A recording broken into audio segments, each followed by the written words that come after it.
Okay, everyone, we have Michael Tsarion with us today, live. He's author of 3 books, Atlantis, Alien Visitation and Genetic Manipulation, Irish Origins of Civilization, and Astrotheology. He's also person behind the Architects of Control DVD series, amongst others. You can check out his work here. I'll post a link in the room for his website. And you can see all you need to see there and get all of his material there. Michael, welcome to the show. Oh, thank you very much, Jason. Nice to be on. It's very nice to have you. Now, your recent work, we noticed at the art convention you opened up with a very interesting phrase. And that's, I am who I am because of everyone. And I just thought that was fascinating because it seems to be I am who I am because of everyone else. And can we get you to comment on that just a little bit and go into depth as to exactly what you mean? I remember that very well, and I've just seen that ad the day before. I mean, I've seen others like it, and I've always found it very sinister. Whenever I see some advertisement, I don't care what the advertisement's for, and I usually don't care what company is behind the ad, what kind of a corporate edifice, but I'm very always impacted by the sort of Madison Avenue mottos that basically are spreading this kind of meme or spreading this kind of arch collectivism through this methodology.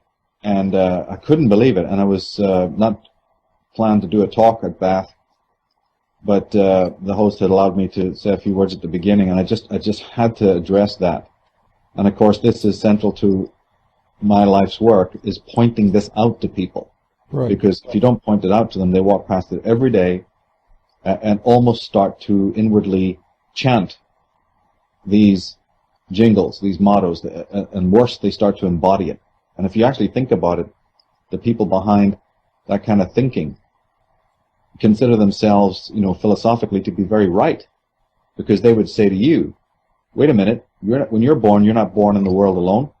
You're born into a history in which there are countless millions of people who've lived before you. The world has been shaped by those minds. You're currently amongst billions of other human beings. So you don't come into the world alone. You come into the world already defined as a social animal. You're part of a family. You're going to have your mind is colonized from the very moment that you come out of the womb. Right. First by the thoughts and the ideas of the parents, and then later the school and the system and your friends. So what on earth are you talking about when you talk about individualism? They would say that they're very on strong ground by advocating a very strong sense of collectivism. I see. So, from day one, excuse me, we are put out there, we are given our social construct, our whole ego, so to speak, is built up from other people around us, our whole social environment. So is that what you're getting at? Yeah. And as I say, it's the essence of that philosophy that is the core ideology, one of the core ideologies of the so-called architecture of control. That's why we have to understand what they believe. It's no good fighting something in the dark. You have to understand what these people believe, why they believe it, and why they want to make you believe it. And also, even deeper than that, is it even true? And as I said, on their side of the table, they would argue that, you're wrong, that you are a creature of habit. You have been colonized. Your name is borrowed. How many Michaels are there? Right. The clothes you wear are manufactured for you. The toothbrush, the plastic that it's made of, you didn't invent, you didn't make. The telephone that you use, all of the things that are there are already in the world, and you're embedded in it, and therefore, basically, you are more or less a product. You're a member of a larger corporation, which we call the world. And they'd also prove that they're right, because they'd say that everything that you think about, all your thoughts, were put into you by the schooling, by the parents. You are what your parents expected you to be. You are what they want you to be. It's arguable that even in the womb, you are a construct of your mother's anxieties or your mother's thoughts. But you certainly are totally and utterly formed. Anyone who's got a young child, if they open their eyes for a minute and step out of the domestic palava for just 5 minutes and observe how they treat their children, they will see that that child has absolutely no free will worth the term at all. Everything they do, everything they wear, everything they eat, everything they think, everywhere they go, is entirely dictated. Right. The child's sole level of independence is the occasional, no, I won't do that. No, I hate you. I don't want to do that. No. That's it. Outside of saying a couple of angry no's, every single aspect of its life, its routine, its ritual, where it's going to go to school, what it's going to be, is entirely left up to authorities that we call parents that are given this legal right and therefore use it and abuse it to the nth degree. Some arguably less bad than others, but it's a scale. It's a scale of tyranny. Just because the tyranny is way, way down in the green doesn't make it any less tyranny, and that we only notice it's tyranny when it's way up there in the red and there's severe abuse and severe dysfunction operating in a family. Then we'll say something's dysfunctional with that family. But see, philosophically speaking, there's something dysfunctional from point go in the way that we operate one-to-one. There's no such thing as a family, philosophically speaking. There are only individuals living at the same address. Right. We're all cells. We're all individual people. But what we have done is collectivized ourselves. We have the soft collectivity, which we then refer to as society, as the family, my peer group, my friends, my group, my cult, my religion, my guru. Everything from point go all the way up is some sort of regimentation of the mind. So this is what I'm saying. On the side of the architects of control, they look at it only in those terms, and they look at individualism, Jason, as a complete aberration. You're actually sick if you operate or try to operate from an individual point of view. You're now ready to be, diagnosed as having some sort of disorder. Is the way that they operate. They don't say that in so many words because they use these words, as I also said at Bath. They don't mind using the words independence, individuality, and freedom as talismanic words, as dictionary words, but they absolutely have no philosophical meaning whatsoever. Okay, and we see this so clearly in the schools with the children here in America. As soon as they show some semblance of individualism, the true self, like you said, they're saying no, they medicate them. They put them right on the drugs. Here's your Ritalin, your Adderall, because they, like you said just now, they look at it as a sickness.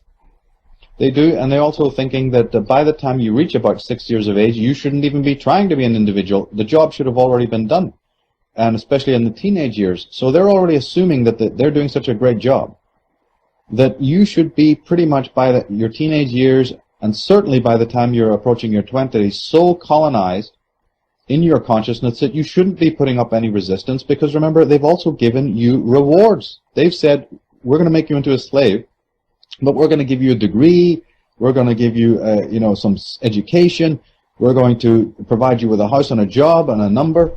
We're also appealing to that id, Freud's famous id.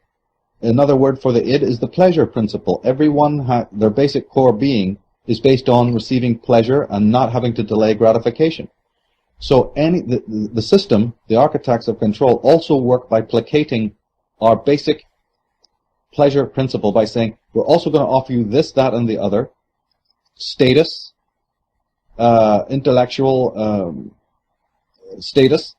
You're a professor, you're a PhD, you're a big honcho, you've got lots of clout, you have a huge stipend of money, letters in front of your name, intellectual tasks to do to keep you edified. Go and study some archaeology, go and research whatever. Here's a comfortable office, here's a car, here's a wife, here's a world.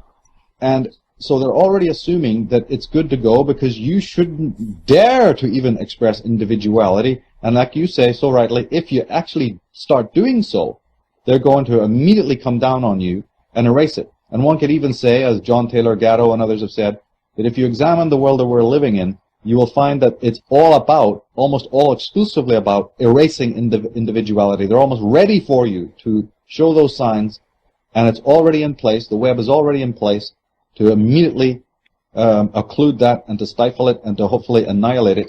And as I said, if you're not aware of this, this is where my work comes in. If people are not aware of how this exact dynamic works, then they may, in fact, strangle themselves in the web, the very web they're trying to get free from. In their efforts to be free, they may make it even worse. Yeah, so you're gonna fight it, and it's like fighting upstream. Everyone's with it, and you're not. You're the black sheep at that point. And that's why it will not work to run around in the middle of that circus like a madman trying to find the door. One has to go into psychology and philosophy. One has to go within. The answer is not out there. It's within yourself to start doing the work that I suggest people do, which is start to work out how they think. How do you think? Is there such a thing as independence? Maybe you're better to go along with the flow. Maybe you're wrong, the world is right. These are philosophical questions that need to be asked in the privacy of one's own mind. Maybe I'm right. You can say to yourself, I'm going to find out what it really truly means to be individual. But to do that is what is known as an apophatic process. It's a negative process. It's done only by deconstruction and negation, because truth is very elusive and it's not going to be approached directly. So you have to find out everything that is not truth. Like, for instance, if you want to find out what individuality is, the first thing you need to do is discover what it is not. And then that becomes a science. That becomes a subject that requires incredible observation, a no-nonsense approach, tremendous skepticism. It means that you're able to then not belong, because if you're belonging, then you're partisan and you're not looking objectively. So you're an outsider. So the very moment that you even begin to do what I'm saying also causes a second level of problems, because you now might find yourself alienated as an outsider just by the very fact that you're saying, I'm not going to really want to belong to any of this. I want to do this holy work. And as I said at Bath, it is holy work, but you're going to also find a repercussion. But that's when you have to make the decision of whether you're going to do it or not. And then we start to see now that you have actually made the first individual choice. All the other times in which through your life that term is used, it's a joke. You should be rolling around and laughing. The only time it ever means anything is when you come to the point that I'm describing, where you say, yes, I know what this will cost me. I see what it's doing to my life. But you know something? I'm going to continue anyway. Well, guess what? You have just entered into a relationship for the first time. Not with some talismanic word, not with some sociological phraseology, but with the actual thing itself. You have done it. You've said, I am now free. Because you have actually levels of freedom and you have levels of free will, even though, as I said, your whole life is determined by the mass. You have now made a decision that does in fact constitute an act of free will and an act of independence. You actually have done so. Right. So what you're saying is, until we actually decide to kind of tear away all that stuff that has built us up as our ego, the false self, if you will, or the projected self, then we're not even close. We're not even in the ballpark of finding this thing. No, then you're acting out like in a Shakespeare play. You're like the groundlings. You're doing the cartoon version. You're going through the motions, but it has no substance. This is what the New Age movement largely is. It's certainly what most religions are. In fact, I wouldn't even really include them in any description of independence, since they're patently collectivist. Right. They have other even worse features, but they certainly start off as being anti-independence because they're collectivist. They're again they shifted the lens a little bit. They've shifted the focus to say to talk in what appears to be spiritual terms. Therefore, they're promising you a chimera of independence by adding God into the mix, or by adding spiritual liberation into the mix. But that's all hocus pocus. That's just complete chicanery. Because they're offering you nothing more than the Big Brother is offering you. Big Brother offers you worldly satiety, material success, and liberation. They offer you some... I'm going to have to answer that. Can you hang up for a second? Go ahead. On this subject of individuality, are we individuals? Do we even know what that means as an understanding? And...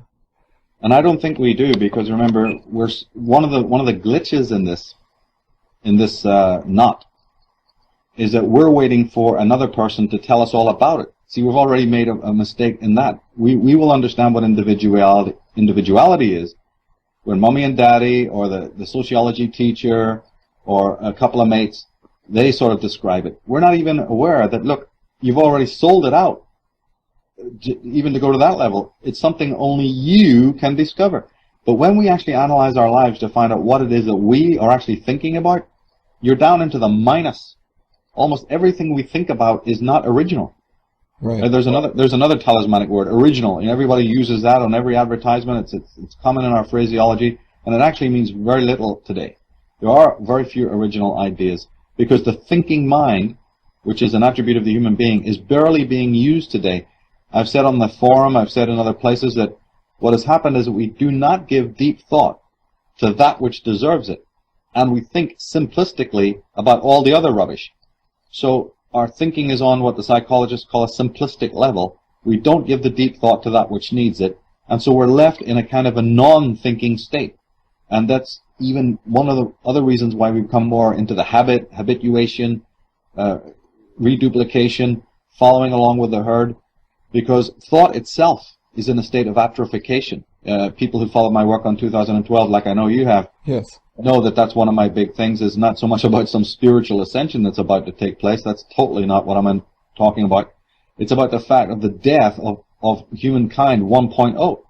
The human race, as we know it, is ready to go through an enormous shift.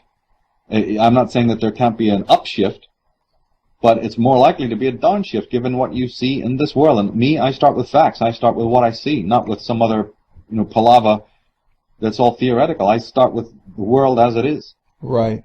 Right. And we see this in so many different aspects too. Like you got the kids running around here, I can only speak for America, but they're all individuals and they're all rebels in their mind, right?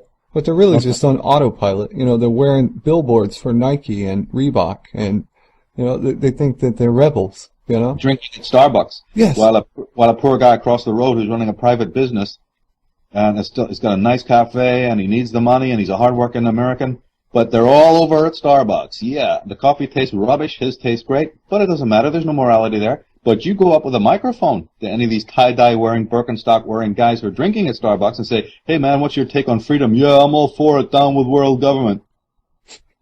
Okay, let's rewind a bit here. Did we turn over 2 pages at once? You drink at Starbucks, guy over here goes broke. You Yes. into freedom, he starves.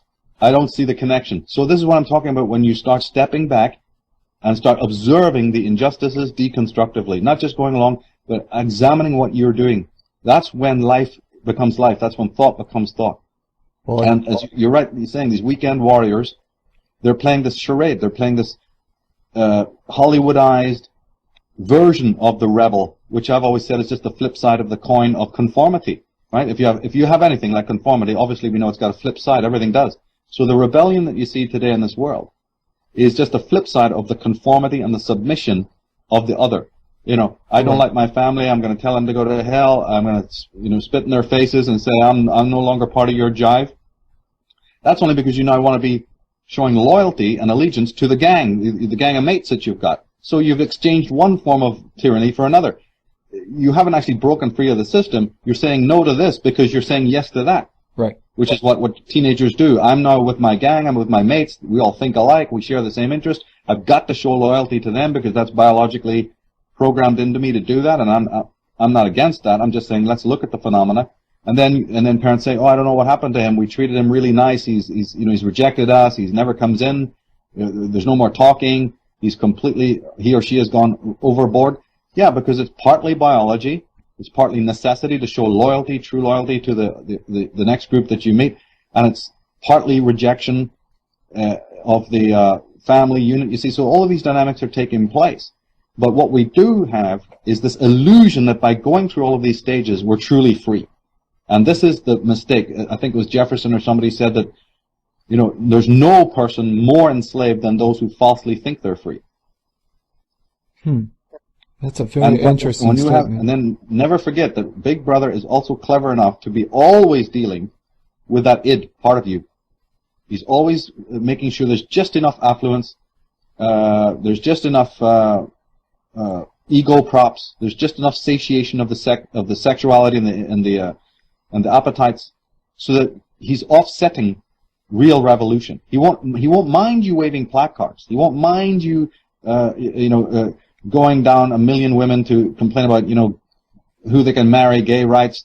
All of this is allowed. They also allow a certain parameter where the animal is allowed to bark. He's still in the fence, but he can bark his brains out if he wants to. Right. And so they allow this, sort of a circus, this full performance, I mean, George Carlin, has said so many times that everything we have today, the so-called depression, the so-called anxiety, it's not the real, even that is not the real thing anymore. It's a pseudo version of depression. It's a Hollywood version of anxiety. We don't even have, I talk about darker emotions. Most people, when they look at the dark side of themselves, even that is in a ridiculously artificial way. Yeah, I've seen this in so many directions too, like you just said. I mean, it's everywhere. It's in our entire life. It's ingrained. I mean, I remember the first time I saw one of your videos, the first time it's ever turned on to anything that you did, it changed my life forever. And it's me that did it, I had to make a decision. You know, I saw your Atlantis video on the destruction of Atlantis. And I tell you, I was throwing things at the screen. Yeah. And, I'm going, this is, I can't believe any of this. I can't believe it, And what happened there is that you showed a thing that is also very rare in this world. It's called emotion. Here's another one that people use all the time. Because that person's very emotional. This person he was very emotional today at work. We don't even know what that word means anymore. Even when that word is used, it's not about any kind of real emotion. Right. When you jump up like that, as has happened to me umpteen times in life, when you jump up like that and the sweat in the palm of your hand and you can't think, you can't sleep, your world is turned around, even if it's something that, you're just thinking about or has inspired you, or a movie or a song, and you are literally, your blood is pumping, your skin is on fire, it's like an orgasmic type of thing. That is real emotion. Yes. And that is very, very rare in our life. Somebody else would say it's inspiration or whatever, but the word emotion, if you study the etymology of the word, it really deals with something that we're very, very rarely in touch with today, except in spasmodic moments when we have an outburst or pump the horn at somebody at the light or get upset about something at home or, get upset with the kids or whatever. But that's not emotion. That's just, again, a sort of a momentary, spontaneous acting out of an emotion. But true emotion that really involves all of your being, because I've said on the forum that a truly magical act, is when all of you, emotionally, mentally, physically, and even spiritually, are automatically at the same instant activated. And that's what you went through. This is what a spiritual experience is when all parts of your body and your being, all the quadrants of your psyche, are at the same time stimulated. This today is extremely, extremely rare. As I said, most people are stimulated today only on the most basic sensual level. I doubt they're even being stimulated intellectually anymore. That's part of the whole education system, the dumbing down through the media. So I would say that we're approaching a time in which we're not even stimulated intellectually anymore, right across the board, especially the young. I see this in my generation. I'll be 31 this year. And just to get an intellectual point across to any of my mates, it's like impossible. Yeah. They switch off as soon as you open your mouth. And I had a theory about this association with learning, calling it school work. And they have this association that it's all being forced upon you as labor. It's incredible how they've done this. You better believe that it's worthless trying to speak of these points to other unawakened people for many reasons. One is because you're not really meant to, because they will get it when they hit rock bottom. It's like an addiction. Nobody ever changes their addictive ways. And as you've already been saying, this is very ingrained, so it's even deeper than the average addiction. Sure. So how can anybody possibly wake up from it until they have really themselves hit the obsidian floor? They have to have really hit rock bottom to this very cold place. For a lot of people, it even will mean going through some sort of mental or emotional breakdown. I know that a lot of the listeners will agree that. And America had it socially when we went through 9/11. That constituted what I'm talking about. In the tarot cards, it's like the tower struck with lightning. If that appears in your life or it appears in your chart, it has this meaning. So that happened for America in general, and it can happen for the individual, and it's ordained. I also believe that that's ordained. That's not something that is happening just merely happenstance. It's something that is meant to happen in your life at the right time. So you getting in there and trying to hammer and tong it and change the hardwiring of people who are completely content and completely satiated and completely glutted and completely bedazzled by their own ideas and expectations and desires of what they're going to be tomorrow when Big Brother just smiles on them and gives them that raise. You're not going to be able to get through to anyone talking about some sort of hidden architecture of power. It's not possible. They have to start forming the questions for themselves, breaking out of the hypnosis for themselves. Yes. Because it's not possible. It's just not possible any other way.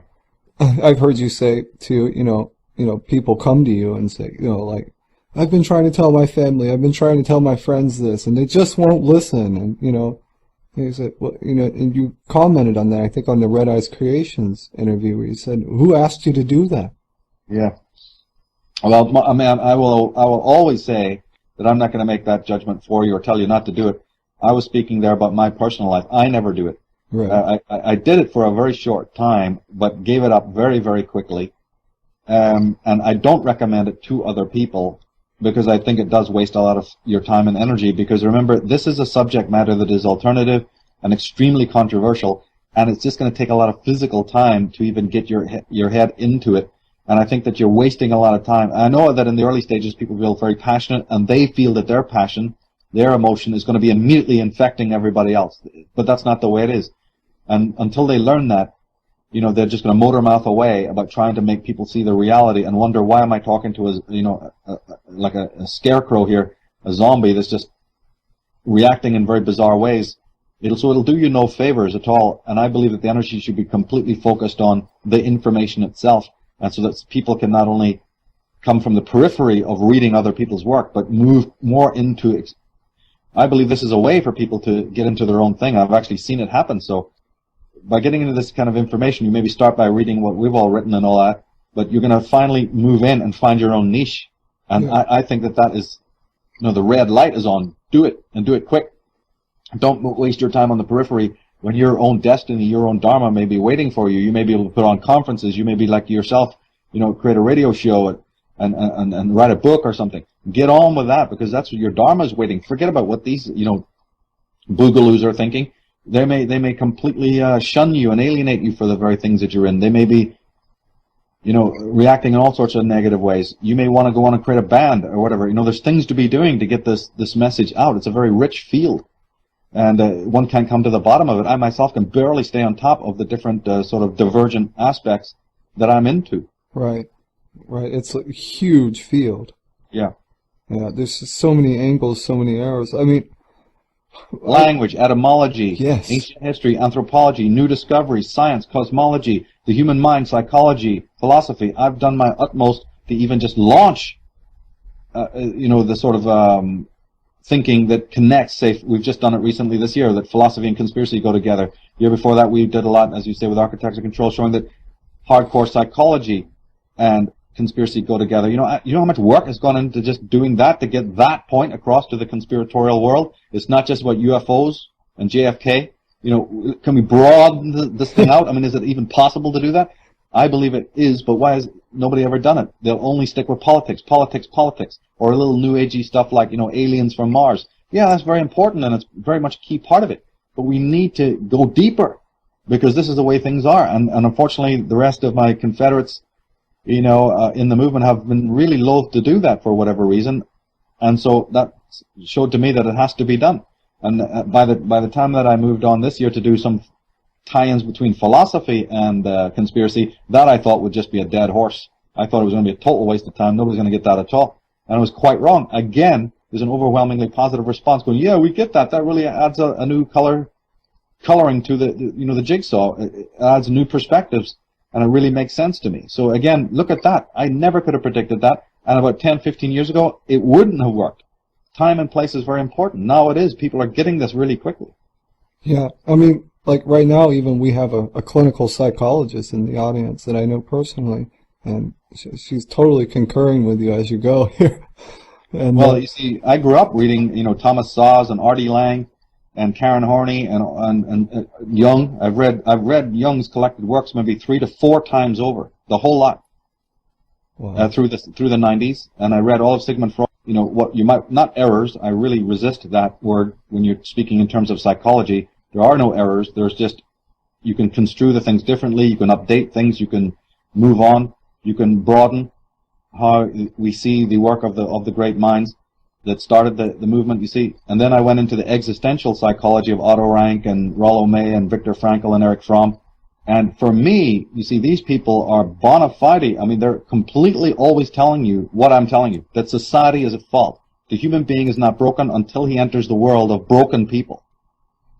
Right. And so it was absolutely essential to me. And that's why if you scroll back even to some of my very first talks, particularly like the Origins of Evil and the Future of Mankind, you'll see me using quotes from all of these psychologists. Because it always seemed to me, even James Hillman, it seemed very important for me to bring in the Jung and bring in the Freud, which was very rarely, if ever, done, because there's a whole school, as you know, of people within the conspiracy movement who look at those guys as part of the conspiracy. Right, right. They're going, what are you talking about? These guys are against you. Yes, this is somewhat true, but true only to an extremely small extent. If you actually, it's so negligible, it's almost laughable. Yeah. Although I won't rule it out. It's like Nietzsche, you know, his sister took his work and just totally, you know, put it towards a Nazi idea at the end and propped it up in a very, you know, toxic way. Freak. She was a total freak. She changed his looks. She dolled him up to look like this mad professor. Yeah. With his big bushy mustache and what have you, and presented him in front of all of his friends in this sort of senile state that the poor man was in. She milked it. She threw together, edited manuscripts and tried to put books together so that she could sell them, you know, under his name. And I mean, it was an absolute catastrophe. And most of what we know about Nietzsche, as you rightly say, is all of this latter-day stuff when the guy was already, you know, had lost his mind. Yeah. Yeah. He broke down in the street over a horse being beaten. Yep. It was some sort of fit brought on by syphilis. It wasn't even a mental. People say, oh, look, the great philosopher losing his mind because his own theories didn't work. Right. No, sorry, wrong. He had syphilis, and it was a biological disorder that backed up. It had nothing to do with him going mad because he found out he was wrong, which is a lot of what some very, very duplicitous people try to imply. If you don't like somebody's philosophy, then you say they're mad. Yeah, well, that's ridiculous. I might not like somebody's theology or philosophy, but I'll be respectful about it. I'm not going to say that this person has not the right to believe it or hasn't got the right to, you know, speak his mind and all of this. I'm going to deal with the content. I'm not going to deal with the person. I'm going to deal with what has he written down. Deal only with the content itself. Don't bash the individual. That's totally not your right. Deal with only what he has said and try to refute it on rational grounds. If you can do that, what we see today, even on the internet with a lot of us, is there's so much backlashing. It's all based on personal accusations and personal muckslinging. There's nothing to do with what has that guy actually done or written or said. Right. Yeah, it's amazing. Yeah, I find a lot of this, sort of toxifying going on all over the place. Japan, Chinese philosophy, Western philosophy. I've even seen the works of people like, you know, even modern philosophers like Bruce Lee, you know, work taken and corrupted and toxified and turned into something commercial garbage. Everywhere you go. You know. Everywhere you go, bands. If a band writes a song, suddenly they're Satanists. If they deal in anything to do with the dark side, suddenly they're sold their souls to the devil. You know, this is where we're at, and this is again because it's been a slow, gradual process. Probably one could say from the Industrial Revolution. Arguably, it's even from before that. Right. But certainly since the Industrial Revolution, we have had the atrophication of thought. We've had this overt slavery. We've had the use of all these talismanic words to keep the intellectuals pacified. Big Brother realized at some point down the line, the royals understood it, just as they understood what would happen when people founded America. They also understood that when we give access to knowledge, when we allow people into universities and colleges, we're going to have to look into that because they will start to become liberated. They will start to form their own thoughts about society. So we've got to make sure that we're still on top of the subject matter, to lead them astray, to give them false understandings about history and archaeology and so on. That's changing now, I'd say. There's a lot more access to the real truth.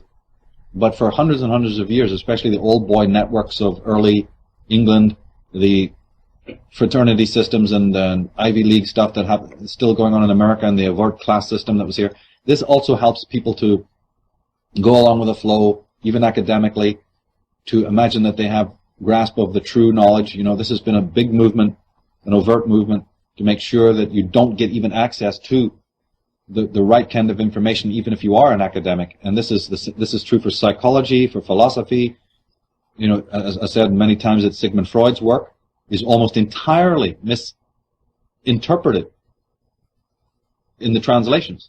now this is not me saying this is some very, very, very senior people within psychology have uncovered this, contemporaries of Freud, warned Freud that the APA, that's the American Psychiatric Association, were, I would use the word deliberately, I can't remember if they used that term, but they warned Freud that his works, right down to the titles of his books, let alone his schemata of consciousness, his theories, were being mistranslated. Words that were not correct interpretations of the German were being used. And he wrote back and said, they're never going to get it anyway, so don't bother me with this. You know, he didn't care. He never monitored it at all, like some other guys would be completely going spare about that. He just said, look, they're not going to get it anyway, so I really don't care. I don't expect them to ever get what I'm talking about. But what this commentator had said, and it's very, very important, because terms that Freud had been using that had in German, they have a spiritual or mystical or metaphysical connotation, the actual word, like for self or for the I or for the id. Okay. Yet when they're translated into English, they were deliberately materialized. They were deliberately, the words that were chosen made it look like he was speaking only from a materialist atheist point of view. And therefore, the Freud that we know or think we know as this sterile, man is a machine, it's all just instincts, it's all just aggression, it's all just pessimism. All of this is nonsense, because in the original German it doesn't come across like that at all. He actually speaks of the deeper sense of the self in a way that could be almost interpreted as mystical. So this is what I'm talking about. This is one small example of how there has been an overt action. So we're not just talking about overt action like we know what happened with Tesla and Walter Russell and Wilhelm Reich. That's overt, in-your-face suppression. Or like we know what happens with politicians and good men today, or what happened with Eustace Mullins and so on. That's overt. There's also been a much more subtle intellectual worldwide campaign to make sure that the teachings of these people and the teachings of innumerable philosophers that I could mention as well has been systematically and deliberately mistranslated, misconstrued to make sure that the spiritual, metaphysical, human elements are left out, and that you have a quite shaky or aberrant understanding of the great men of our world. Yeah. I'm trying to follow the chat here too. There's a lot of people. You know. John Allegro. Yeah. John Allegro. Let's shift gear. You go over to John Allegro, the pharmacological, the Dead Sea Scrolls, the revelations of the lies of the church regarding the Essenes and the Gnostics. They perfectly assassinated that man. Sure, he started out as a religious man too. You know. And so did Strugnell. So did I think his name is John Strugnell, who was also part of that team. Was lambasted, removed from power, scandalized as an alcoholic, because he followed along in the tradition of Allegro, saying he's right. And yeah, these books are showing that the Vatican is a lie, and hey, we've been lied to about all of this. They immediately lambasted him, and he was one of the senior people that they put in charge. So this is where I'm saying that these are pawns on a board game. Luckily, a lot of people within the professions are now discovering that this is the case. Yeah. But years ago, they didn't understand this. They didn't understand why they lost their jobs or why they were compromised, and they couldn't explain it. Even recently, Michael, I ran into one of the top scholars down here for Florida State University, who's a Dead Sea Scroll scholar and a CN scholar. I mentioned John Allegro's name. This guy went running the other direction. Absolutely, absolutely. Same story when you talk about anything, almost philosophy, psychology. They will do this.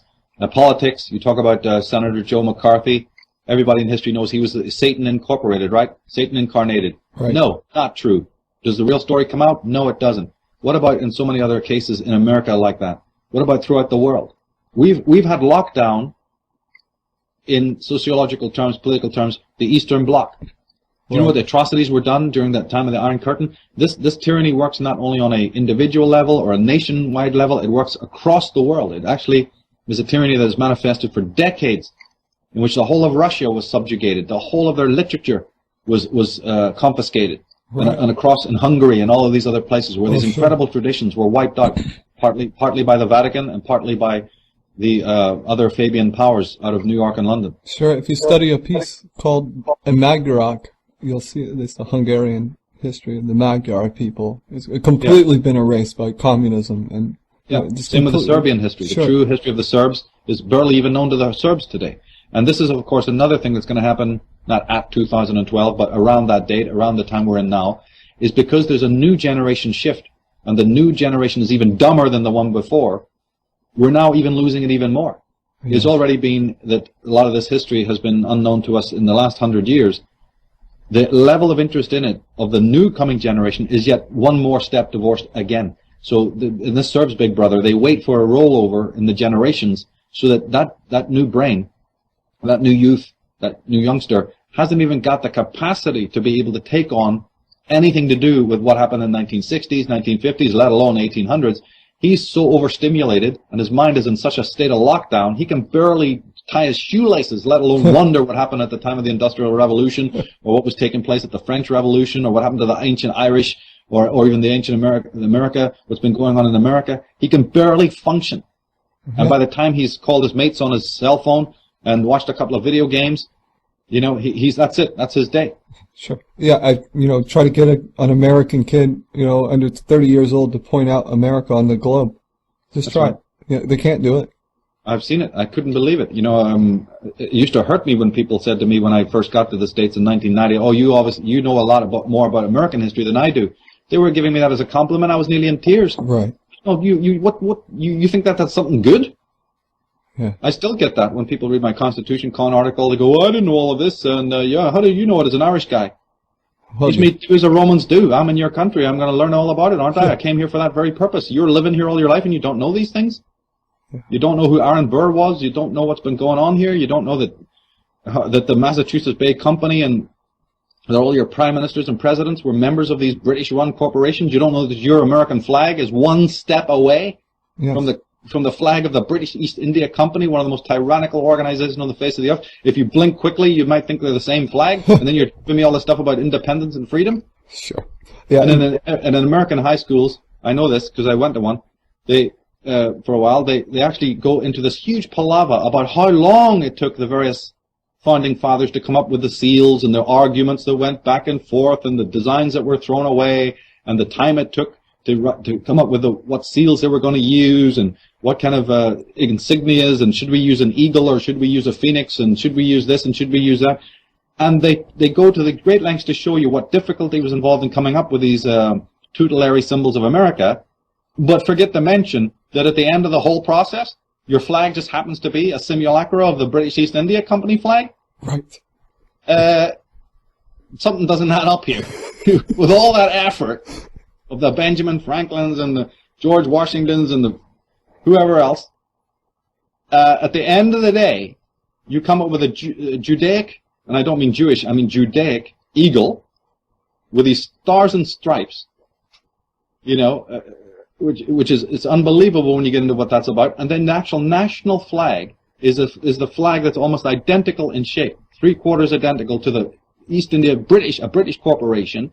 And more than that, the folding of the flag, the rituals and the insignias and the military accoutrements and the symbolism and the heraldry is all straight out of either Judaic.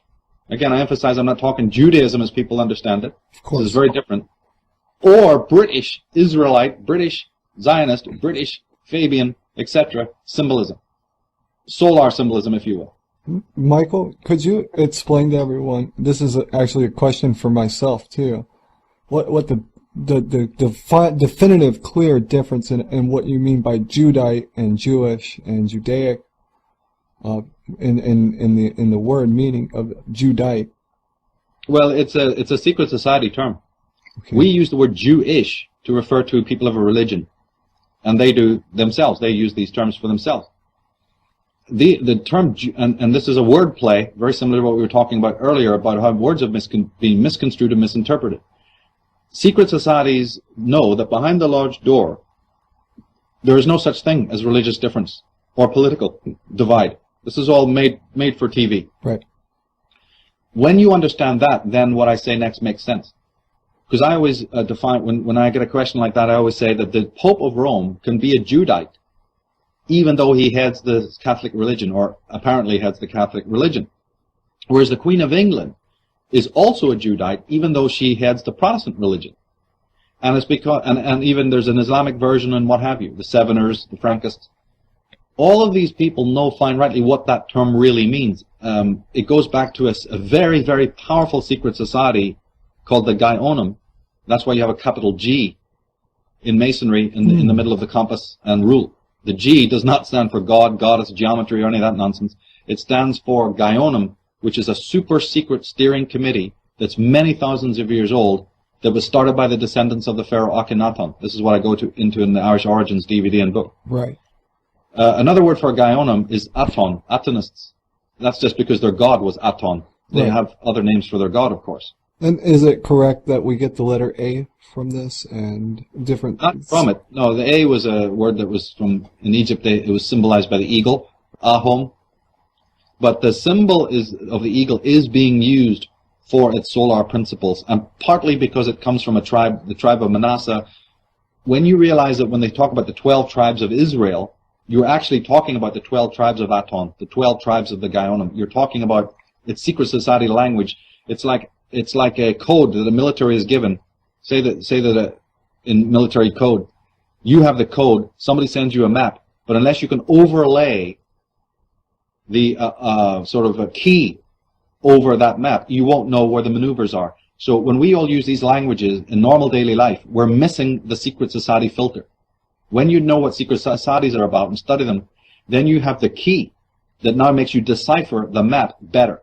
And then these words and terms start to take on their true meaning, you see, and the regalia that these people use, all the architecture that you see in America, the various phrases that the politicians use, and so on, starts to now make true esoteric sense. Right. What they want to do is divert you. There's been a campaign to divert you so that you think that when you're saying words like Atonism, or when you're talking about Judaism, you're speaking in purely terms of the religion, which has almost next to no connection at all to any of this stuff. The Gaionum, I was going to say, would be more well known to people if I was to use the word Sadducee. Religious people would understand that there was the Pharisees and the Sadducees. And the Pharisees are well known as being the lawgivers and the priest class that ran Jerusalem, you see, and had problems with Jesus and what have you. They were featured in the Bible. And their rival group was known as the Sadducees, who were multimillionaires. They were the elite. They were the rich elite aristocracy of Judea at the time. Not just of Judea, by the way. That's partly another lie. But the Sadducees, to cut a long story short, the Pharisees on paper were very much against the Roman presence. They were against any conquering force, whether it be Greek or whether it be Roman during the biblical times. Whereas the Sadducees had always been in deep business relationships and also ideological, religious, spiritual relationships with these so-called conquerors. Because again, it's easy to change the word invader to the word visitor, and all of these terms have again been misconstrued. The Romans were not just a military force there to conquer in the way that history books show, in this sort of cartoon Hollywood way. Right. These interactions between these lands had been going on amicably for many, many hundreds of years, and the business relationships and the powerful dynastic concerns had been as old as the 18th dynasty in Egypt.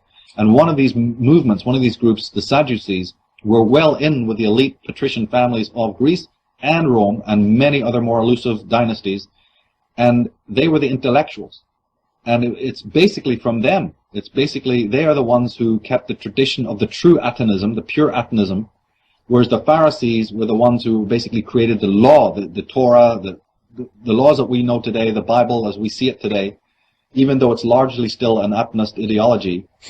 It's contaminated by the more familiar Pharisaic traditions, which are more well known. What I mean is that in history, the Pharisee existence is ostensibly continued, whereas the Sadducees in history are meant to just drop off the map. They just suddenly completely disappear. This is something I can't understand why people haven't noticed this.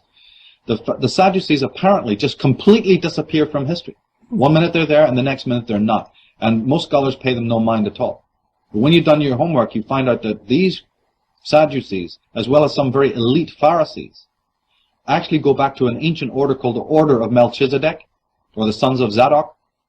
And then you discover, as I've done, that through that you find that this Melchizedek is nothing more than a stand-in, if you will, in exactly the same way that Moses was a stand-in for Akhenaten. There was no Melchizedek, there was no Moses. These are scripted simulacras. These are sort of actors. They're just actors. They're just purely fictional renderings of the lost Akhenaten, who has not been addressed directly, but is his lineage that has continued down and animates all of these secret societies. So Rosicrucianism, Templarism, the Priory de Zion, the Masons, and a lot of other groups that you can think of, especially these powerful alpha lodges in England that the royal family members belong to, like the Order of the Knights of Garter, the Order of St. John, the Order of St. Michael and St. John, the Knights of Malta over in Rome, the Knights of Rhodes. All of these groups are purely Athenist, and they come down, the so-called Jewish or Judaic elements are coming from these elite Sadducees and their schools, and the Gaonim, which is, again, an extremely elite group that thought all of this up. They were the ones who had to keep the knowledge of Egypt, the knowledge that had to be thrown out when Akhenaten got thrown out. They preserved it, they kept it, and they're the ones who came up with what we now know as the New World Order. And the symbols that you find in America that are on the dollar bill, they're their symbols. So when certain scholars come along and say, look, there's some Jewish symbols, look, there's a Jewish Star of David, I know they mean well, and I know they're trying their best, and they're getting a handle on this, but they're going to end up in a cul-de-sac, because that's a cul-de-sac that's been designed for you to go down. They want you to just be bashing Jews. They just want you to be getting into all this conflict. Sure. So that you don't see the hidden hand. It's the MO. What's that? It's the excuse me. It's the MO. It's divide and conquer. It's divisionary. You get and everyone that's why when you look other. at these pictures in history and you see that insider smile on Winston Churchill's lips, Yeah.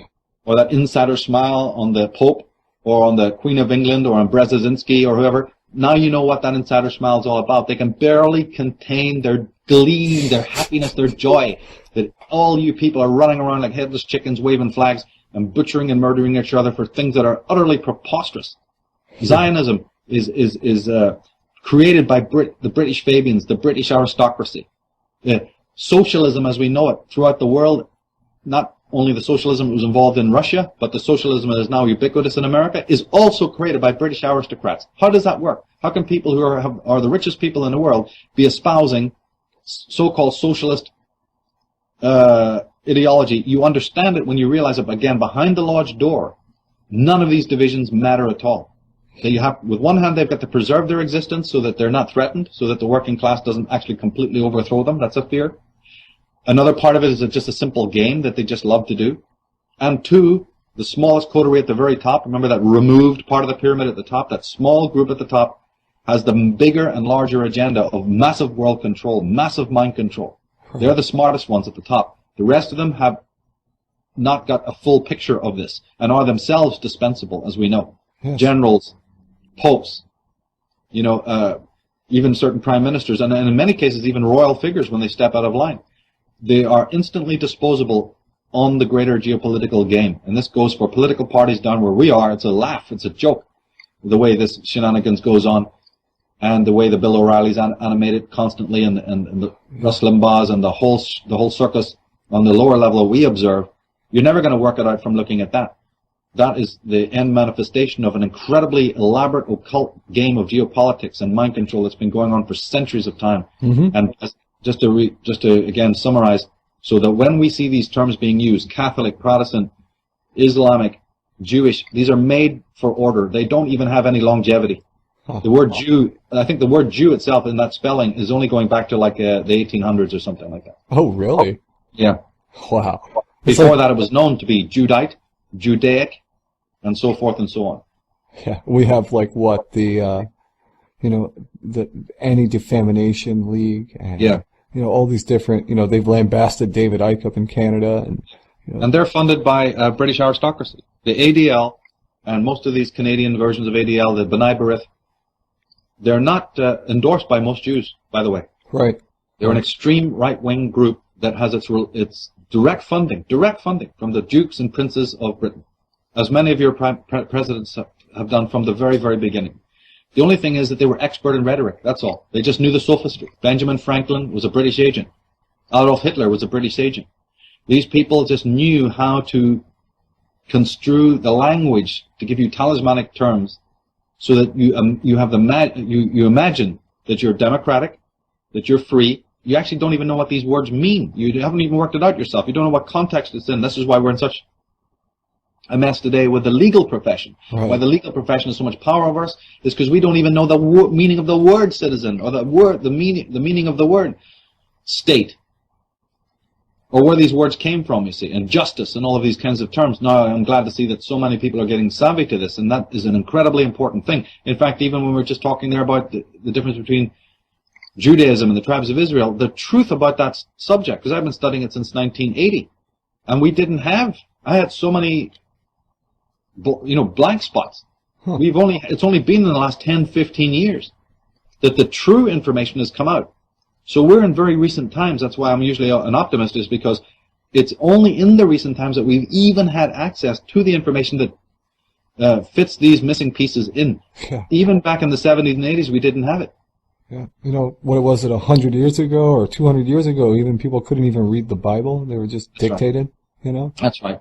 Before that, there was even few books, and literacy was down to a minimum. And even the books that you read were tightly controlled. Yeah. You were simply not, and even today, some of the greatest libraries in the world, we know this about the Vatican Library and other secret society libraries that are in Brussels and Belgium and Berlin and where have you. You have to be a member of a secret society to get in to read those books and see them. And then you're limited for time. How much can a man do? But my work specializes on those who have done that work. I'm like a liaison between the great scholars that I refer to throughout my websites and my work, to hopefully give people the backup information that will save them the 30, 40 years of not wasted research, but time. The time is of the essence now. Yeah. So I try to synthesize that. I do it on my websites to present these works of these great men that the world has completely forgotten about, so that while you're watching Dr. Phil, there's the graves of great men are being unattended, who have the deepest wisdom that is absolutely essential, not only to generate that thought again, to stimulate that muscle again. It's like they always say, if you don't stimulate a muscle, it becomes atrophied. Right. Well, the very muscles of thinking, the very muscle of thinking is ready to be completely and irreversibly atrophied. It's not just like, okay, we had, in the previous centuries, people were a bit, lackadaisical when it came to reading. We're way, way, way, way, way, way beyond that. The new generation will not think, Jason. Okay. Yeah, they want to end it forever. Yep. And they're already doing it. They're already very, very close to that right now. Just give me a second, please. No problem. We'll pause for a minute here. If people go to, for instance, to my articles, michaeltsarion.com, go through to the article section. On the article, Weapons of Mass Destruction Found, and on the Constitution Con article, right, there's two articles there, you'll see the quotes from leading governors, presidents, and presidential advisors, what have you, totally sycophantically adoring, worshipping, drooling over the royal families. Joe Kennedy, for instance, was obsessed by having at least one of his sons. He had 6 sons, I think, and 1 daughter. He was obsessed by, he was an Anglophile. He was a well-known Anglophile. Read any biography of Joe Kennedy, and you'll find that he was obsessed with England, with the British aristocracy, with the royal family. Right. And was absolutely obsessed by getting at least one of his children married into British aristocracy, and he actually did it. His daughter is the one who actually went over and married some extremely senior duke. Never can remember who it is. She did that. And he brought up all the rest of his sons to adore Britain. And therefore, basically, that amounted to having America sold out. Because them, and like so many others, that was their idea, to not only get into deep business relationships with British companies, because that would lead, of course, then to knighthoods and awards. And we now know that even people in the Federal Reserve and other members of the Bush and Clinton and Reagan administration have gone and taken awards. Norman Schwarzkopf and so many others I could mention. They've all gone this route. This became a pattern, from the time of Roosevelt, that go and kowtow and try to become on the board of governors, try to have deep business relationships with these British companies, so that might lead to governorships and all sorts of appointments. And then finally, if you're very lucky, it might even get you knighted and what have you. You see, so this has been a going concern. Now, this should raise a red flag to any American right away, and these people should be totally thrown out of office and arrested. When you pointed out, like to me, when I saw what you were pointing out with George Bush, one knee to the Queen of England, yeah, I said, wow. And you also pointed out that, we've become so damn amnesiac that we've forgotten who our original enemies were. Mm-hmm. And I said, this is absolutely right. That's right. George III swore eternal war on the Americans for what they did during the War of Independence. Eternal war. Right. Now, a king's word is the command to his lieutenants.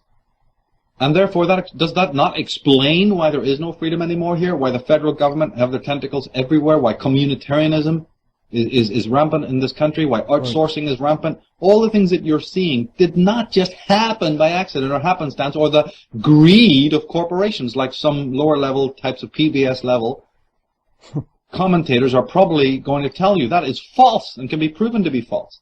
And you find it turning up in a lot of books where they're so tame, they're so lame, they're so weak-willed and so gullible or misinformed or duplicitous that they simply will not face the facts. Right. You have so many politicians who go sort of halfway and just say, like the sort of the Ralph Nader types, the sort of Ron Paul types, that go to a certain level by saying, it's just, if we could just get rid of the greedy corporations. Yeah. You mean to tell me that that's it? That's the reason? Absolutely false. Yeah. Absolutely false. It's absolute rubbish, in my opinion. Of course it is. That is what they've done. Is that, yeah, I agree with them to one point where I would say, yes, of course, the elite I'm talking about does operate through these corporations. That I'll give you. But they have created a corporate front, a corporate mask, so that the mug in the street will literally think it is only greedy such and suches who are doing this. The George Soros, parasite who's or the Greenspan cockroach. Yeah. That's true to a point. That's true to a point. But my God, a man who only sees that, who's still myopic enough to believe in that political, it's very comfortable. Just get rid of the greedy capitalists. Well, when we hear people on the floor of the Senate, well-meaning as they are, rail on about the horrible economic disaster that's taking place, and if only we could get these greedy men to have a conscience. Sorry, that's fine and dandy, and that's all right for what it is, but it's scripted. It's made to order because they want the vast majority of Americans, especially in a period of meltdown, who may be asking questions. We want to give you a pseudo-answer. And we want to make sure that that answer leads you away from the real answer. All politicians, almost all of them, their job is to lead you away from the true oracle of truth. But to do that, they must give you a simulacra of truth, a chimera of truth, so that you'll think, yeah, there's a lot of truth to this. Hey, I went and checked that out. This really is the case. And every so often you'll have this revelations taking place on the internet or in the public media about some greedy corporation that's just been uncovered in Europe, and some other greedy type of George Soros type who's been sucking off the blood or whatever. And we rush down there thinking, great, we've discovered the source of all of these problems, And they don't even mind at certain periods of history even sacrificing some of their own gang if they need to, sacrifice somebody. I mean, on a chessboard game, you have the sacrifice of the king. Sure. Collateral damage. Yeah, collateral damage. So if a couple of Rothschilds have to be taken out, or there's a pogrom now and again, hey, that's just good entertainment. Whatever, we can handle it. We'll get a lot of other things done while that's taking place as well. Yeah, it's a good point. It's just same thing. You're going to go in, you're going to take out all these oligarchies, you're going to, get rid of the, the New World Order, but it's just like we're doing exactly the same process as we did to begin with. Over and over again. We started it this way, Don't go to the nucleus. And as I said, the nucleus is partly a psychological type of undertaking. Very much like what you see in movies of sophistication, like The Matrix and many others I could mention. They are alluding to that to a certain degree. But I will go much further than that. I will say that unless consciousness is brought into the picture, unless certain amounts of psychology and philosophy are involved in this, there is not a hope in hell that you're going to unplug that nonsense. Because unfortunately, this serpent is so clever that it's plugged into you. You are part of its activity. It's so occult. It's so subtle. It's so truly Luciferian that your very energy of life, the energy that you expatiate through emotion, through stress, through anxiety, through action even, it feeds on. It's an amazing thing when you start discovering it. It's not just out there over the hill, those guys. That's what they want you to think, because at the very most, all you'll ever be able to do is create one little faction, one little coterie, and then you've just put a target on your back. Now they know where to come and get you. Then they remove the leader of that particular action group, and the rest of them just fall apart.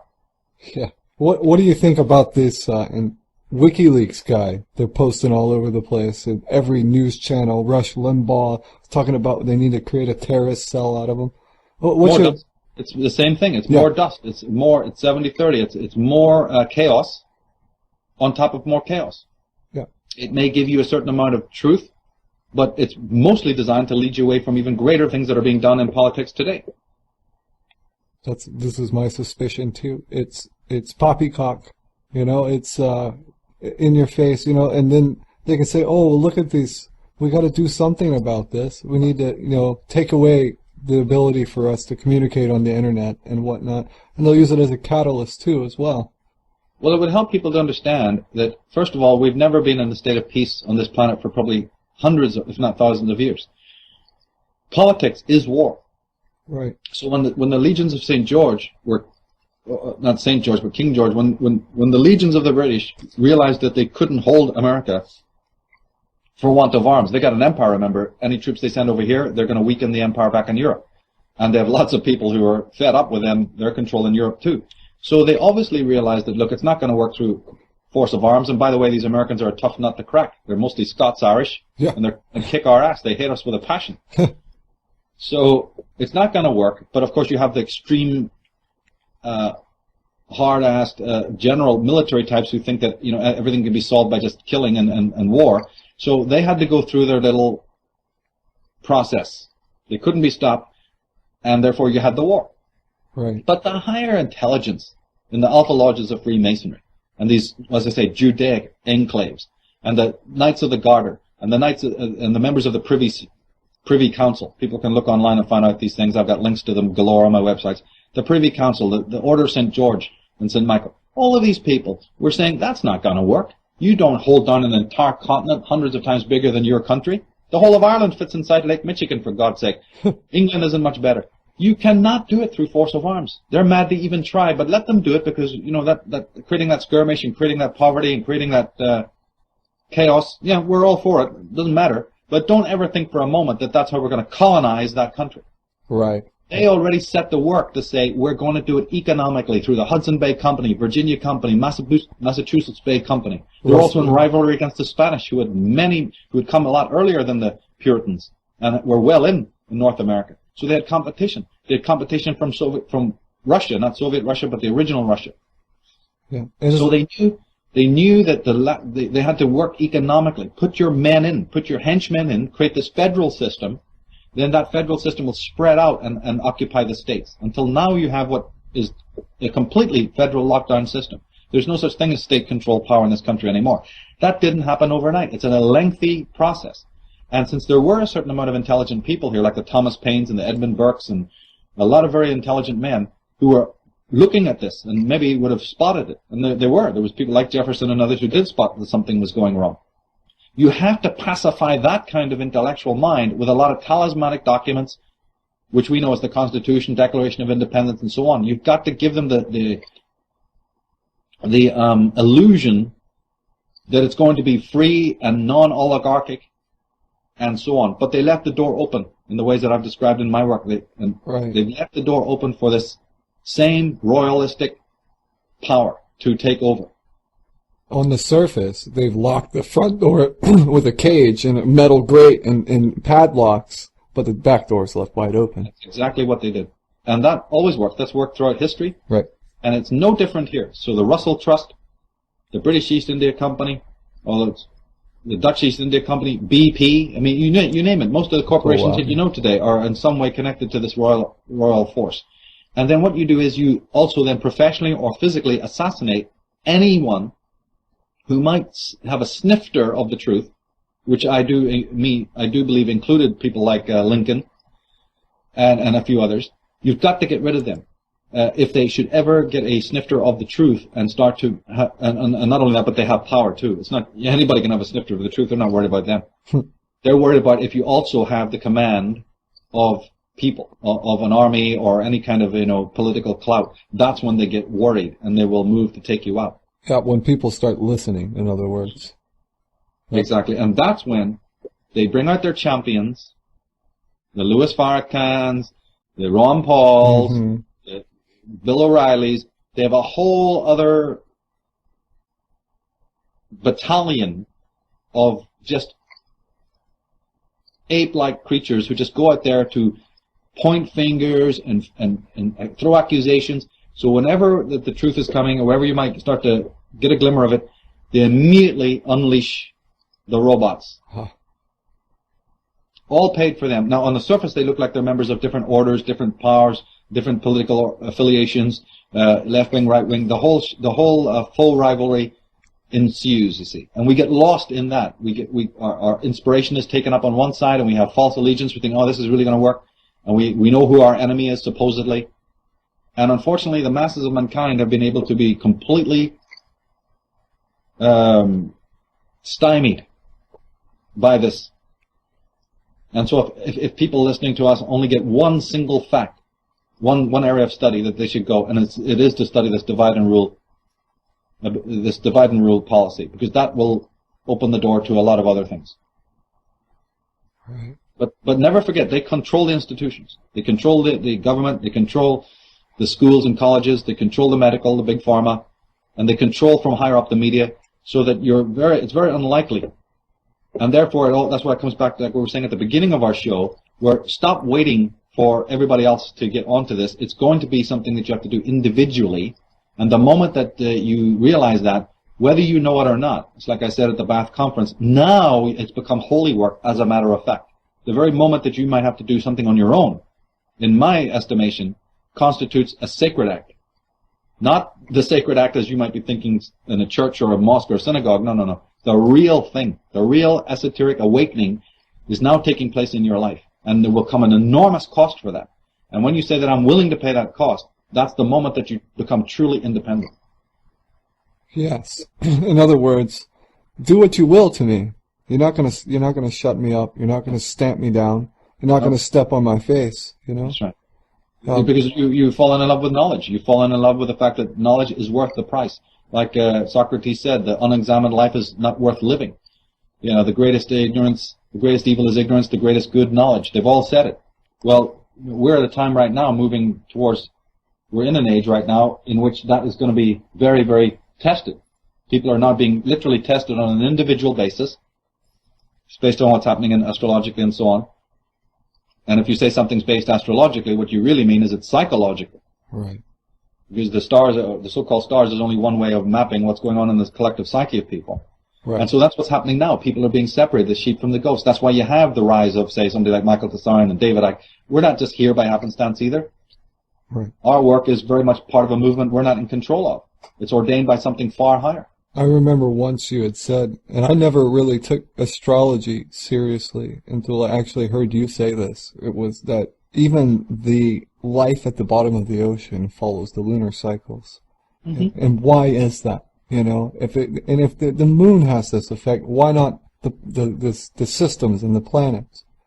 Yeah, I've looked into that so deeply. The whole underlying principles behind any of these things, like astrology or divination for that matter, it basically boils down to a simple question of what are the connections between mind and matter. Yeah.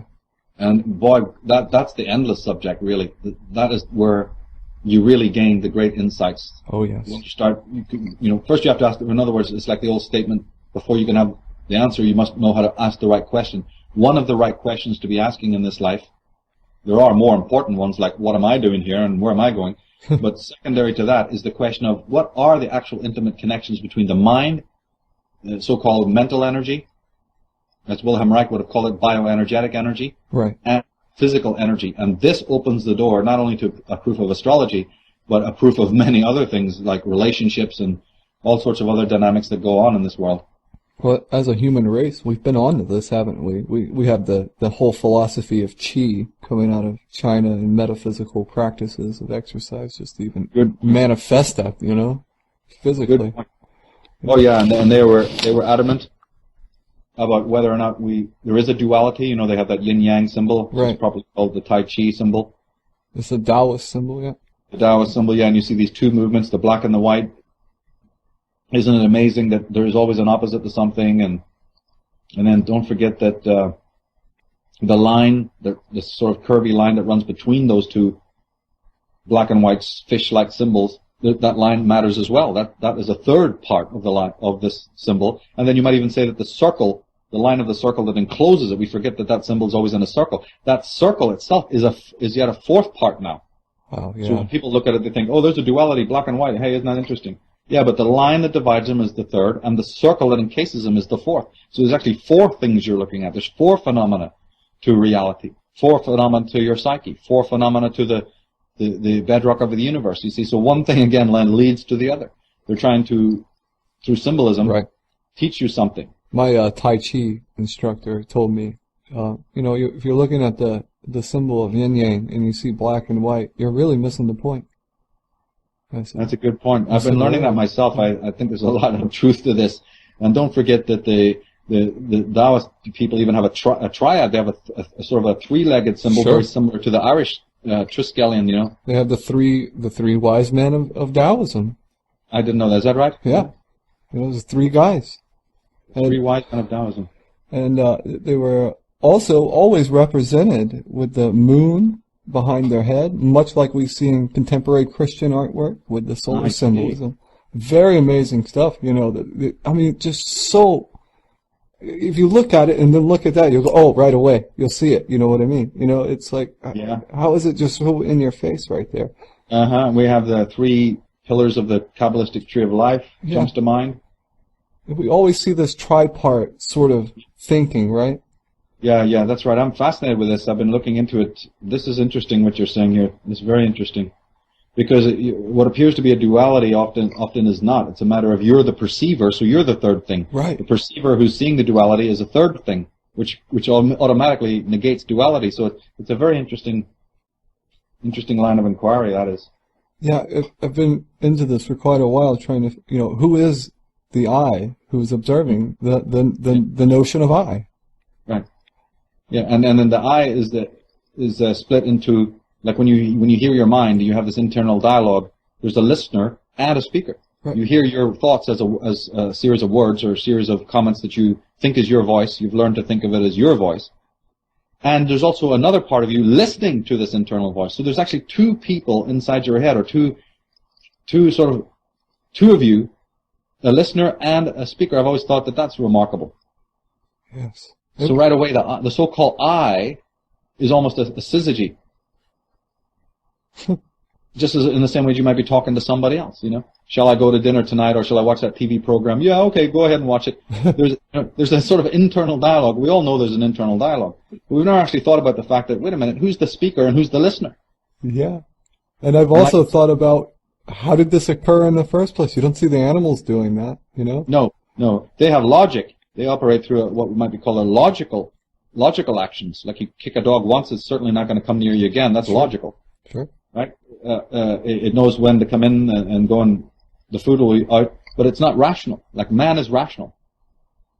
Man is the only being who can ask questions about, why am I here? What's the meaning of life? Animals don't question what's going to happen after they die, and they don't think about the meaning of their existence. For some strange reason, whether it's good or bad, we can argue, is man has the ability to question his own existence. Now that is, of course, different philosophers have their different take on what to do with that and why we even ask it and where it will lead. That's where all the schools now differ, or the whole world of religious and philosophical schools appear, because everyone has their own particular take on that. Some schools say there's no such thing as the I, it's all an illusion. Others go, no, it's the I is the center, the self is the most important part of you, don't ever negate it. And then you have all the people in between, you see.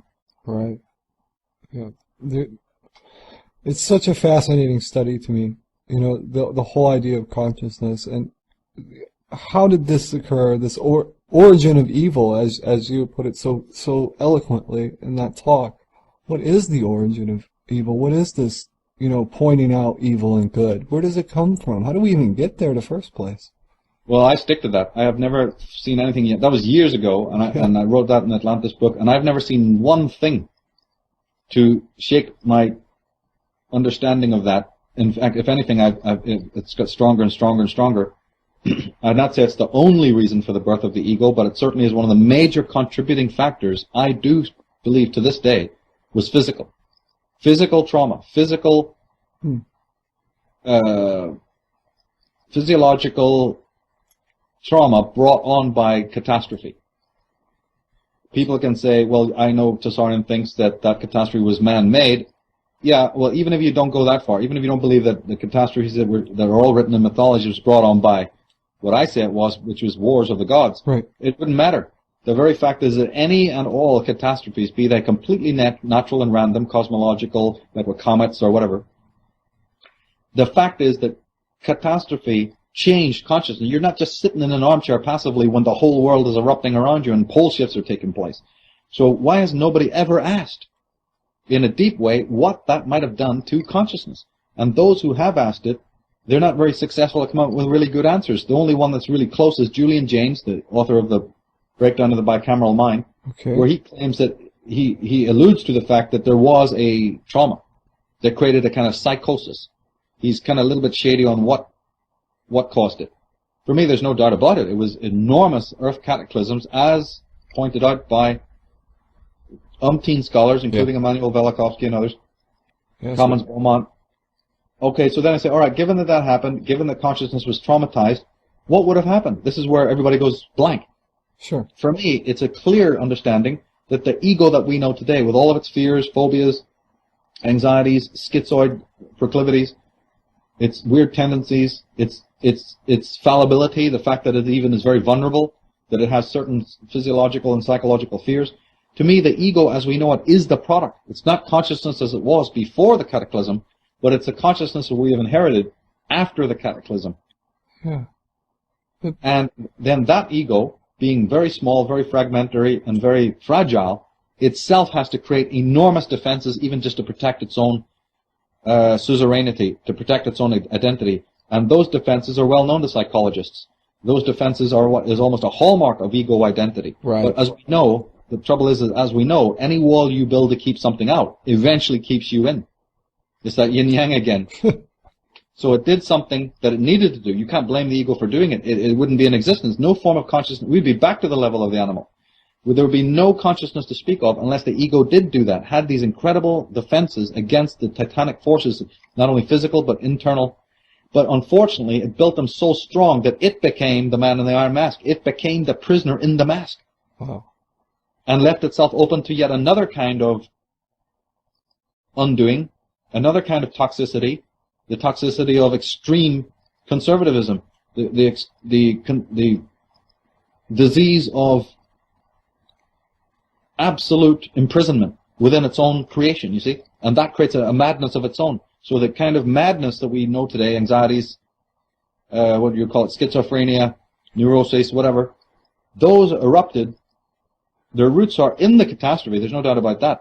But there's a secondary kind of neurosis that arose within the mind itself, the ego itself, just because it's imprisoned within its own wall. It's like a prisoner who's never let out of his cell, or an animal that's continually caged there. The cage protects it, yes, but it's going stir crazy. You see? Yeah. So the ego, this is the way I look at it, that the ego has become stir crazy, and now new pathologies are developing, new levels of apprehensiveness, higher rates of sociopathy, higher rates of depression as we go. And it's because the ego defenses are so strong, you see. So there's a whole study of the anatomy of consciousness based on the idea that there was a catastrophe, that man has suffered fallout from it, that the thinking of man is deranged, and then another separate analysis of the ego itself just by the very fact that it created these defenses. I mean, you can take a peace-loving man who's calm, never would harm a fly, put him in the middle of a war zone, put a gun in his hand and have people shoot at him, and he'll come back a changed man. He won't Every time. He won't be the same. He'll be sleeping with that gun in his hand, even when he's at peacetime. They've done it. Look, we're 3 meals away from revolution. Yeah. The girlfriend leaves, and we're like a dismembered maggot. It doesn't take much. It doesn't take much. The girlfriend talks to another guy, and we're in a state of a complete meltdown because she was flirting. All right, this is where we're at. Right. Yeah. Somebody got a job above us. Hey, that was for me. What the heck are you doing? Yeah. Promoting that sucker over my head. I'm going to go in with an AK-47 and shoot you all up. Yeah, it's extreme cases of envy, not jealousy. envy, jealousy, competitiveness. We're talking earlier about the child being not a free agent. Jesus Christ. Just observe how the parent infects the child with competitiveness. Oh my God, yes, yes. This is so prevalent here in America. You can't imagine if you're not from All over the here. world. Same in Ireland, same in England. Same there as well. I could only speak. What's free about that? Nothing. Maybe the kid doesn't want maybe the kid doesn't want to be the head rat in the rat race. Yeah. You see the little cheerleaders, their parents pushing them into the cheerleading. They're going to be the perfect little cheerleader, and they fail one contest and their whole world's shattered. They're just in tears, That's it. This is the sort of the tyranny, the dictatorship that takes place right in the ubiquitous, soft forms. It's so ubiquitous we don't even notice it. But this whole thing about the consciousness, the social persona, the fact that in order to defend ourselves against what we now call the unconscious, and those defenses are obviously not the same thickness in every human being. So those whose walls are a little bit less thick are the clairvoyants, the poets, the imaginative ones, those who still they can hear the echoes of that ancestral voice. They may be more inspired, they may be philosophically inclined, spiritually inclined, whatever. The ones whose walls are too thick, this is the five senses world. They're defensive, they're competitive, they're confrontational, they're the phallic narcissists. They're the ones who the world is all that there is, and I just got to make it and compete. And then at 50, they're sitting on a psychiatrist bench going, "Hey, doc, I don't know what's going on, and my mind is falling apart." Yeah, well, there might be reasons for that. Yeah. But then even then, they're looking for an expert to fix them. Like you're taking your car in for a tune-up. Now they think, my brain's deranged. I don't have responsibility for it. Where's that expert? Where's that psychologist? Where's the pill? Yeah. And then they even resist the psychologist. They're paying. They blame the psych. Yeah. One psychologist, right? I forget his name. He's a very famous Los Angeles psychoanalyst. His method of course, he's not the only one to use this, but he's one who uses it a lot. His therapy ended up being based on tape recording the sessions and then giving a tape of the session to the patient and having them take it away for the week or whatever it was and listen back to it many times and then come back to him after the patient had listened to the tape on which they're talking. And what the psychologist was trying to get them to do is to listen to the amount of times they lie to themselves in the tape, in the session. Yeah. The amount of fiction that's involved in their account of what's going on in their lives. And it worked. It actually worked. It's actually something you can do for yourself. And they said that the patient's healing took place the moment that they learned the level of self-deception that's in their life, the way they misconstrued things just blatantly. And they were so horrified, right, by their own ability to lie through their teeth and not even know it, that they came back in a much more humble form for the session the next time. And what I'm really getting to here is not so much about what I've just said. It's this. What part of the person felt bad about the fact that they were lying? This is what the psychologist was doing this for, and he was relying on this. It's called the conscience. He was hoping that by going through this elaborate thing of taping the thing and letting the client listen back to it, he would activate something far higher, what he refers to as something in their higher mind, which is, of course, what we call conscience. Even though these people were in a state of total self-deception, even though these people were lying to themselves, there still was another higher voice, a higher sense of self, a higher sense of rightness, a higher conscience that said, it's not right that you did that. You're a better person than that. So in all teachings, in all spiritual teachings, and in all philosophical ways of looking at life, we have to address that higher self in us. We have to address that conscience. I'm not speaking about a higher self like in some Eastern mystical way. Right. I'm talking about just this other voice, this other way of seeing. It's not another being within you or any sort of Atman or anything like that. It's a simply new way of seeing. Everything that we attribute to a god or a demon is really a way of seeing. It's an attitude of mind. It's not, we somehow personify it, which is a kind of a very limited infantile way of doing it. The way of seeing that told these people, my God, is this how you're running your life? No wonder you're sick. You've got to change your ways. Well, it's at that moment, and we're now approaching a time in history, you see, where this conscience is going to work in a lot of people. The ones who are still got that something inside them. I believe that conscience is now driving them crazy. A lot of people in my field and others are thinking, oh, that's a bad thing, yeah, we don't want to do that. And then run back to the official established religions and paradigms. I'm not for that. I like the trouble. I want people to not feel good about justice and corruption. I want them to see something evil die and be glad about it, celebrate it. I don't want them to sustain and hold on to the old rotten edifice, you see. Right. Not within themselves or within society. People don't want to do any self-work. They want to be told exactly what to do at the exact moment. That's right. They don't want to do anything for themselves. I get this all the time. You can't imagine how many emails I get going, give me advice, Michael. And I've said, I don't know how many times I've said in my work, I don't give advice. Right. My advice to you is go and do your own homework and find out who you are. That's my advice.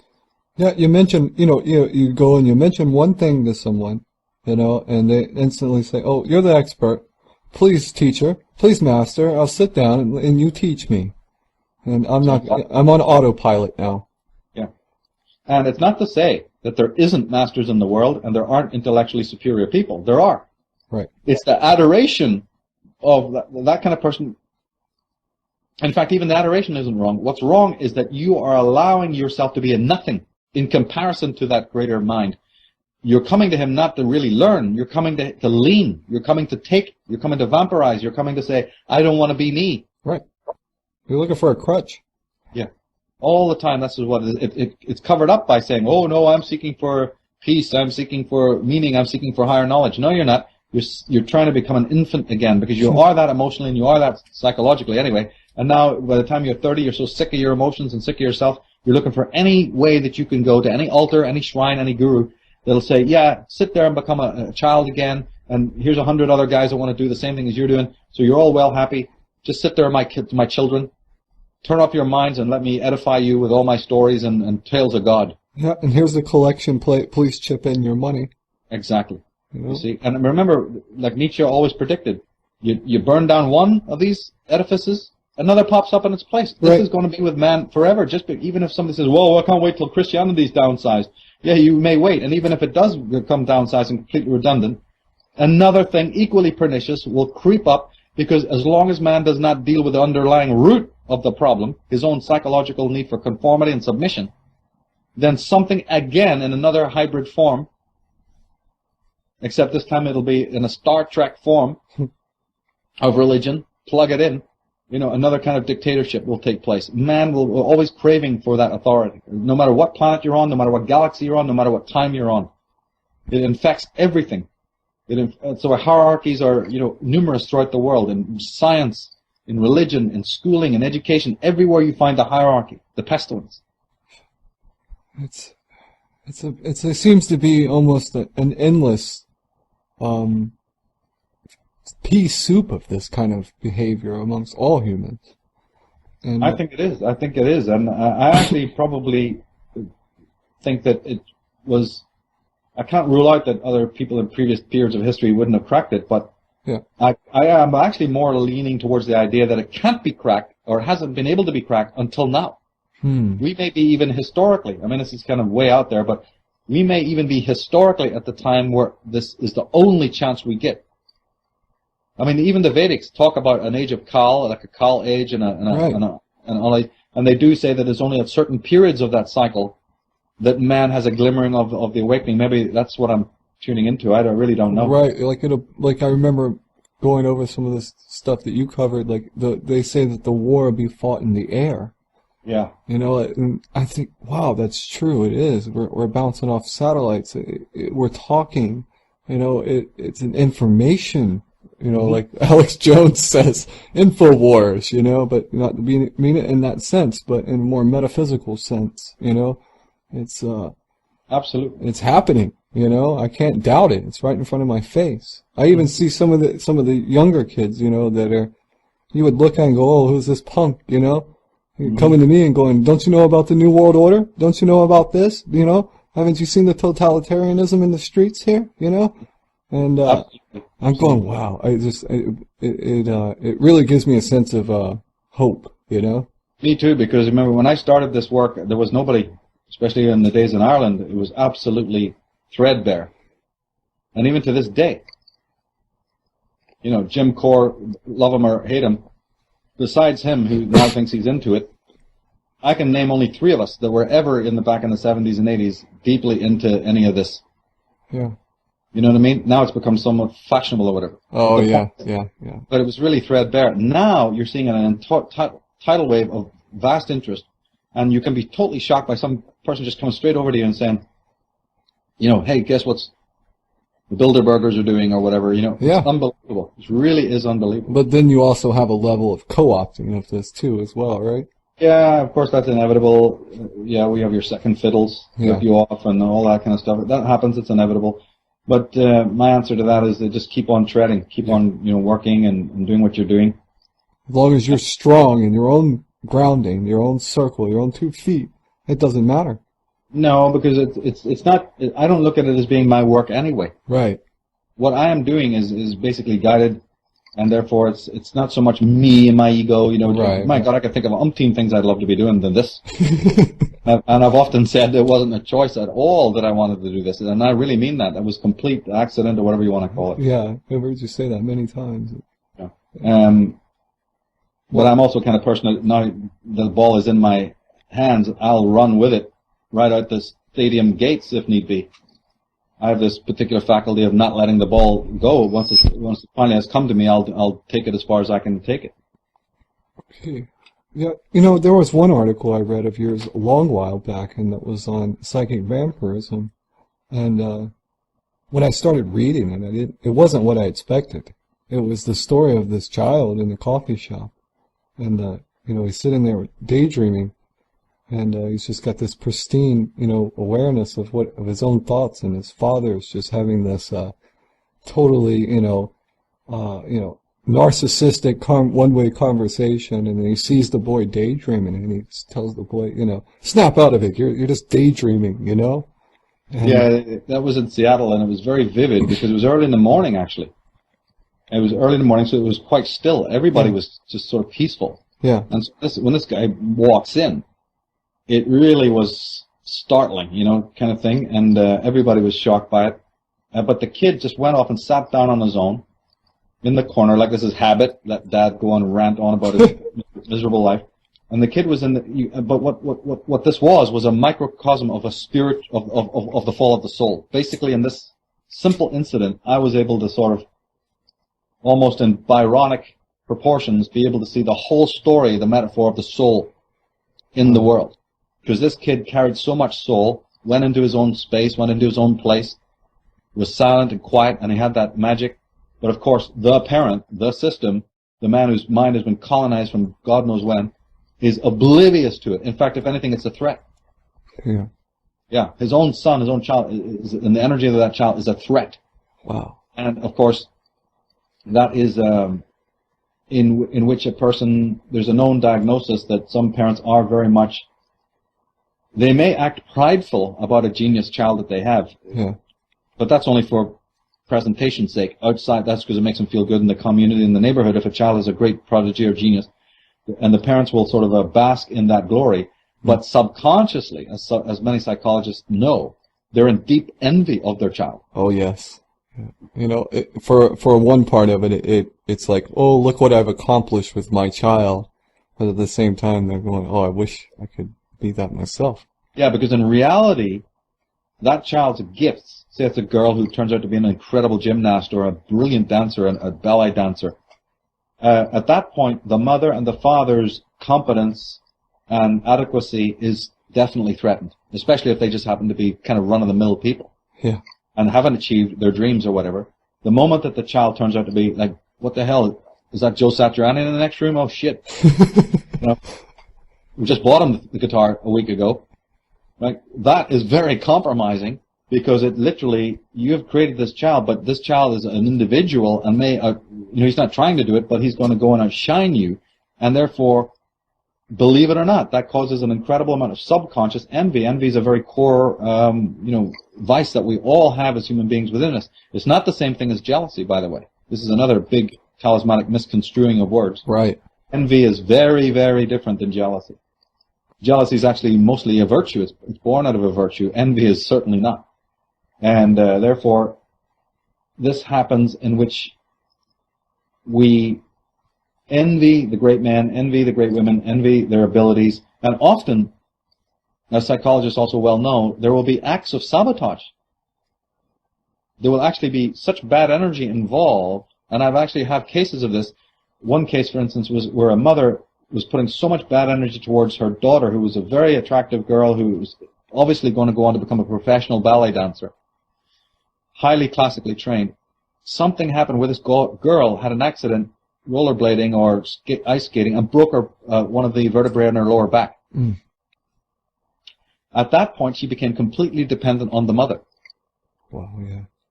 And when I ran into her later on in her life, and this was just at some cafe or something like that, and I said, yeah, what's your relationship with your mother? You know, she was unloading this whole saga, why she's working in this restaurant, and you know how she came to be there, and she, right. Oh yeah, a couple of years ago she had this accident. So I immediately, you know, get a red light and a red flag, and I say, oh yeah, what's your relationship with your mother like? And she freezes. You see, like you just stunned her, right? Deer in the headlights. Yeah, exactly. And then it started coming out that the mother, you know, had resentment, not overt in the beginning, but so that the accident was actually caused by some sort of transference of energy, like some sort of, her envy of her child was so deep, and the child obviously was infected by it, that she subconsciously sabotaged herself by having this accident. Now, how many people fall while skating? Right. That was the time. What's the chances of you, who's just ready to enter into the first year of an enormously popular, enormously brilliant career, and you break the vertebrae in your lower back, and that's the end of it? Wow. Yeah.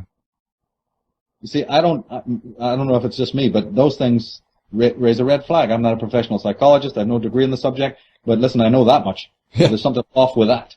Yeah. And to me, that reeks of this parental dysfunction. And sure enough, her attitudes, my colleagues were sitting there, they could really see that, you know, you were onto something there. What happened is, yeah, I don't want to get into it. It doesn't matter. It's private between her and me, you know. But that was the thing. This girl obviously had been openly sabotaged by her mother, or not openly, but on a subconscious psychological level.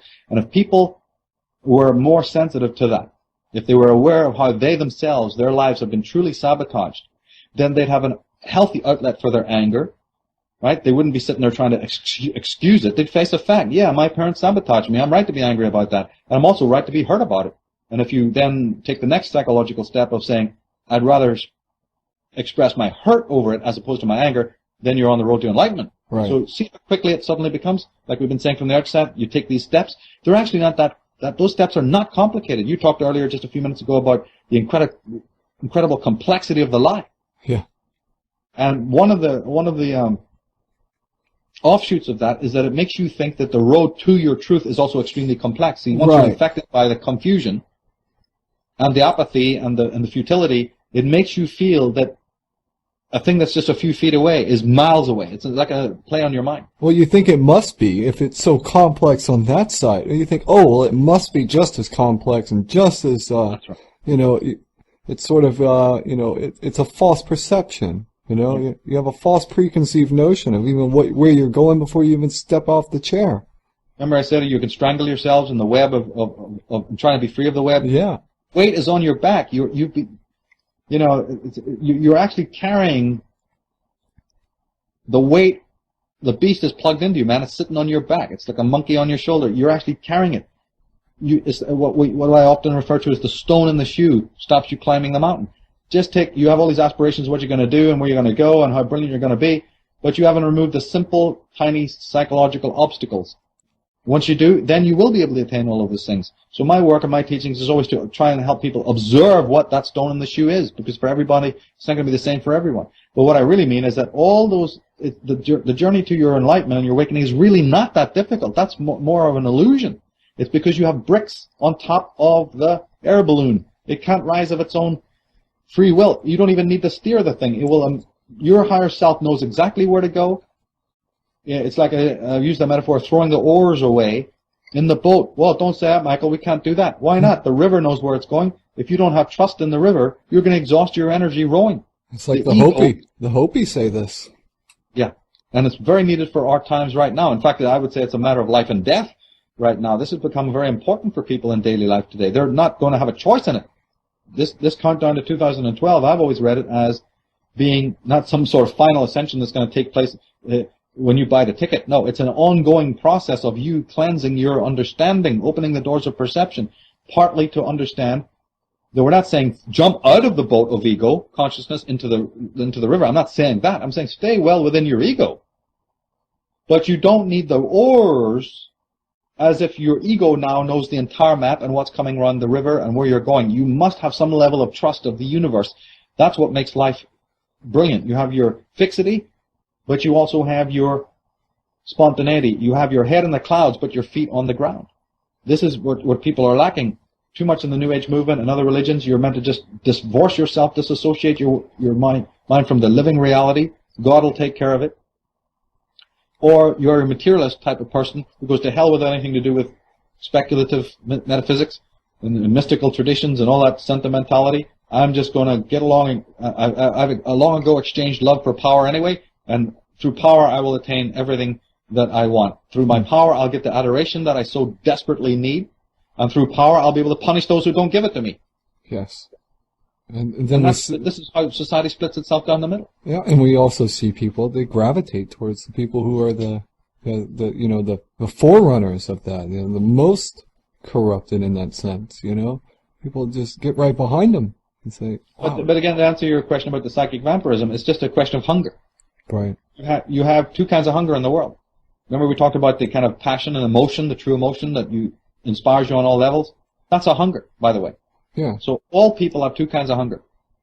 People have a hunger for knowledge and truth. But that's not the same kind of hunger as the hunger of emptiness when you're dead. You don't have anything within you. Yeah. Right? That's all I meant by that. I got you. Concept. Is there's two kinds of hunger, and you have to start to distinguish between people that you meet. What kind of hunger do they have? Because the world is filled with hungry people who are hungry because they're literally emaciated psychically. Right. And there's another kind of hunger, of the hunger that I can't sleep, I'm on fire, I'm a restless person, I'm a rebellious person, I'm not easy to get along with, I'm asking questions, because I'm very hungry, but it's the hunger of trying to find out what is real. Am I seeing reality correctly, or am I being deceived? Am I deceiving myself? I want to see things as they are. The other type of hunger couldn't give a monkeys about whether he's seeing reality or not. Reality is he's already divorced from reality, he's the furthest thing away from it. All he wants is your approval. Right. And whatever else you can give him, you see. So this is a different kind of hunger. Okay. And we have that on the governmental level. We have it on the royal level. We have it on religious level. We have it on local government level. And we have it in the family unit. So to me, the tyranny is not, oh my God, what are we going to do with the tyranny of the Big Brother and the Illuminati and, my God, the Alpha Lodges of Freemasonry? Yeah, come on, Michael, what are we going to do about it? We're not leading any attack here because it's a pestilence that starts on the one-to-one level first. Oh yeah, like you said, in the one is reflected in the 10. Yeah, and if you happen to be infected by the disease, what good are you going to do charging in there with your blindness, your working blindness, to try and make others see? We've tried this for hundreds of years, by the way. There's been every conceivable form of philosophy, every conceivable form of ideology and politics and reform and revolution that the mind can come up with, and not one of it has worked. There's more depression now in the world, it's been escalating every year, by the way, than there was before Sigmund Freud wrote his first book that launched the psychoanalytical movement. How does that work? That you'd think that the very subject of psychology that should be helping to alleviate depression. Right. Yes, it has done on individual cases. I'm not knocking it, by the way, but I'm saying that there's something else going on in life that psychology is obviously unable to touch, and we've already been talking about what it is. It's submission. Because even when you want fixing psychologically, you're going to a fixer. The underlying problem that even contaminates psychology is you are going to another person. You're sitting in front of a man, you don't know who he is. He may beat his kids. He may eat raw meat. He may be a pedophile. You have no idea who is this guy with a white coat. You are literally thinking, like you've done with the priests through all time, like you've done with all the gurus through all time, you now just replace those authorities, confessional, you just replace the confessional with some other monkey who may be a total materialist, never given a single thought in his life to the higher meaning of life, and now he's going to counsel you? You may be saner than he is. And by the way, in most cases, schizophrenics, they are clever and smarter. Read R.D. Lang, read Arno Gruen, read Thomas Szasz. They're telling you that schizophrenic can see through the doctor faster than he can see through them. That's why they're schizophrenics. They're not buying into any lies anymore. Right. Right. Okay, Michael, I think that's a good place. Maybe we can wrap it up here and do a little question and answer session. I know you're a busy man and you got to get back to your life. And, No, let's go for that. That's fine. I just want to say to the chat room, is there anyone who has any particular questions I'd like to put through to Michael right now? Go ahead and post a couple in the chat or something, and I'll relay them to him. And if not, we'll go ahead and wrap this up. I have a question here from Sophie. We also call her Lady of the Lake. She's a clinical psychologist and a certified astrologer. She wants to know, what form of astrology do you use? I use my own. I've invented a whole form of astrology. That's what my mystery school is all about. I have an entire form of divination that incorporates the tarot, astrology, Kabbalah, and numerology as one divination art. It's loosely based. It has elements, of course, of the Western system. Obviously, we always use a 12-house system, and to that extent. But it's less based on astrology as it is based on tarot, and it's a combination of all the different divination arts. There's a lot of information on that on my Taroscopes website, which you can also get to by way of the Michael Tsarion website. Okay, and I have another question. This was coming from Scotland, and the question is, I would like to know what Michael's seeing of Krishnamurti. They seem to be seeing the same thing.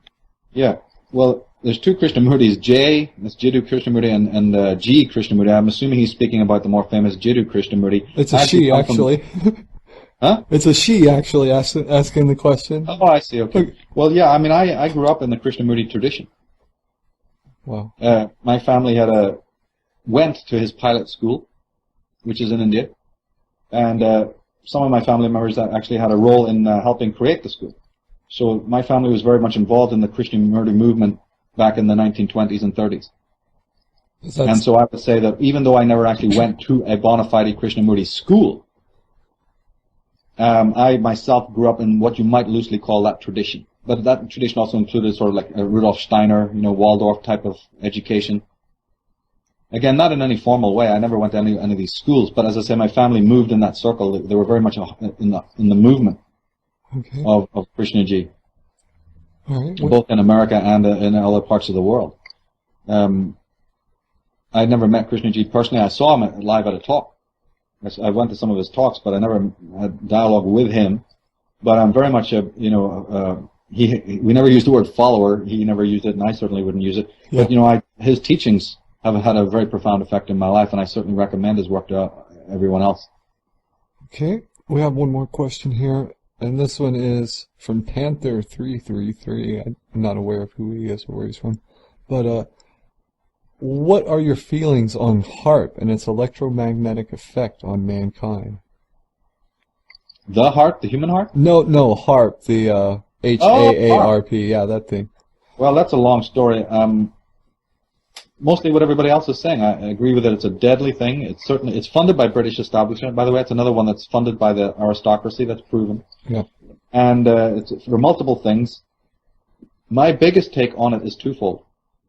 I believe that HAARP or similar type of microwave technology is responsible for the vast majority of crop circles that have been appearing now for the last 20 years or whatever.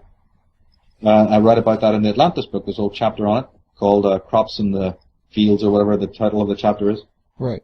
Circles in the Crops or something. And the second thing I say about it is that it's mostly used, HAARP itself is being used to break through what I describe as the Stargate, which is an encircling field of energy that has encased this Earth for several thousand years now. And it's basically been a field of energy that has incarcerated, kept in quarantine, the Nephilim. Okay. Again, the whole Atlantis book sketches this out. It's very long to go into. But through the different generations, this Nephilim coterie, not them themselves, but their descendants, have been trying desperately to find a way to break out of this barrier. And they've tried science, they've tried occultism, they've tried various things. And as they've moved forward into the modern age, they've used atomic explosions, by the way. They've used all forms of laser, and now they're using HARP. HARP is actually, in my book, in my understanding, designed specifically to try and penetrate these extremely powerful radioactive layers, which already exist around the planet naturally, and this other phenomena that I refer to as the Stargate, which is just a phrase. It doesn't mean anything more than that. It's an encircling field of energy that does not allow any humanoid to leave the planet. And of course, these beings were once interstellar, the people that are behind the entire world conspiracy. Right. And they are wanting to get out, like mega. And even right now, this last 2 weeks, they've released an unmanned shuttle, just happens to be called the Dragon. And one of the things I go into is the terminology of the various programs and the symbolism that these corporations use. Because remember, this is a edifice that stretches all over the world and involves innumerable companies, not just MIT and NASA, but many other companies. Lockheed Martin. There's been an entire movement for hundreds of years, all centering itself to try and create this kind of technology. It's involved also in genetics. Most of what you're seeing today in the genome projects and genetics is also linked, by the way, to this project of vacating the planet. And just this last week, it's a good thing this guy asked this question, because this very week you can go into the forum. If people go into my forum, click on the Atlantis page, you'll see the post I just put there. They've released an unmanned probe, and it just happens to be called the Dragon. People who've read my Atlantis book will know exactly why that's significant. Yes, and it falls right in line with the rest of the names they have, doesn't it? Doesn't it? The Atlantis shuttle for the Discovery and all this. Oh, Gemini, Gemini, the Voyager, whatever, all the crazy names. Atlantis. Yeah. I mean, what is this? Why these names, right? SETI.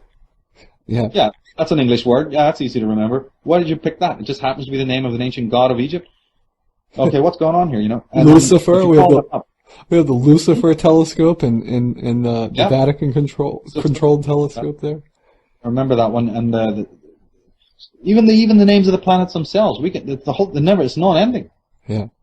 And then the demotion of the planet Pluto, the new discoveries about the sun spots creating problems with radiocarbon dating. Oh, that's not a small thing. But then if you were to call these people up and say, why did you name the thing the Dragon? They would get out of it by saying, well, for hundreds of years in recorded time, comets were often considered dragons in the heavens. So that's why we call it. It's just an allusion to comets. Yeah. That's how we get out of it, you see. They're not stupid. They're not stupid. They have plenty of other excuses for the layman who will say, yeah, interesting name. Why did you call it that? Oh, well, don't you know the whole history of the... And in fact, that's why we do fireworks. Remember at Halloween here? Right. And in fact, not Halloween right now, even the... New Year's. What's it called? New Year's Palava. You're like me. You don't even pay attention to it, do you? No, I don't. I don't either. When you're walking past houses where they have all the lights out and the little fairy lights, and then you see people even shooting the fireworks, that's all to commemorate the stars in the heavens, the cometary disasters that took place, the witches on their broomsticks. Right. A witch on a broomstick is an allusion to a comet. Oh, wow, yeah. I never thought of it that way at all, ever. Thor's hammer, Thor's lightning bolts, Jupiter's lightning bolts, Poseidon's trident. I've gone into this in all the books. Right. In the books, there's a...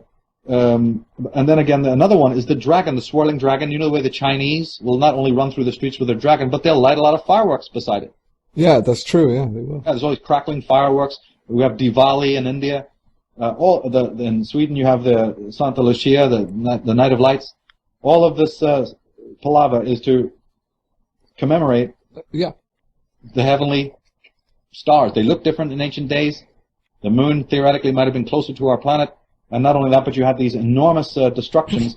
And then to represent that man still survived after all that calamity, to commemorate that we should never forget that we are grateful for survival, they light the same, it's like sympathetic magic. You go around lighting all these lights.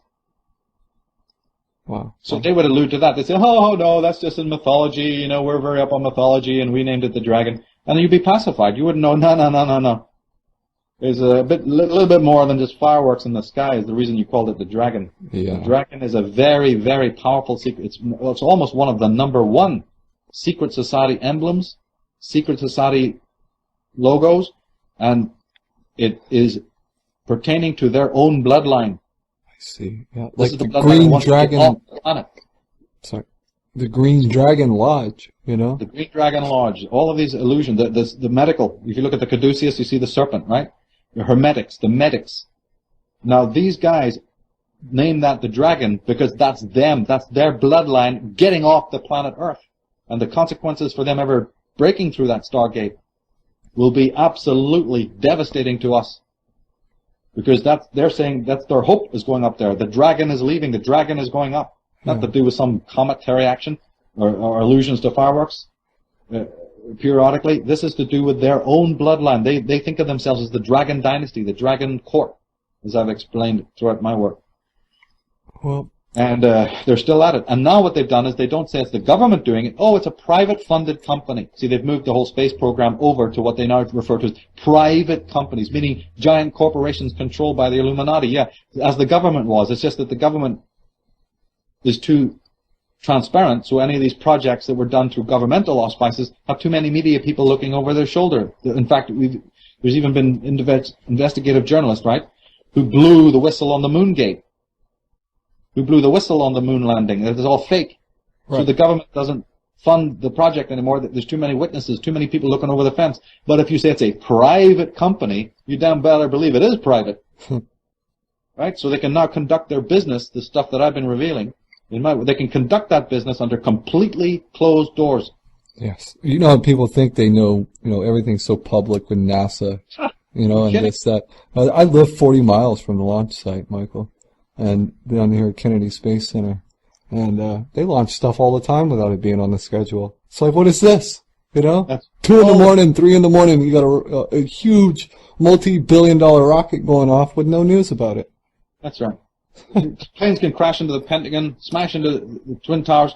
Nobody knows. Anybody on a schedule here? Anybody knows what's going on? Why these planes didn't? What are they doing here? And where is our guys over here? Yeah, that's everything's all open. And then the website, the military websites, as Alex Jones has shown, where they actually had the original information about these logistics of when the flight should have taken off and when they shouldn't have. Right. Oh, it's there for years, but in the week of 9/11, it vanishes. Right. I mean, the planes, NORAD stood down. The planes, should have been launched to take these planes down. This system's been in place for 20 years, It only takes 8 minutes for them to scramble or something. Maybe Kismet could straighten me out on that. She's good. Yeah, the Project for New America, all of these websites that contained information, the moment that they knew that now people are coming to look at it, they are immediately taken down. Lots of these government websites, .gov websites and police websites and what have you, military websites are immediately updated instantly the moment that they know that there's an investigative journalist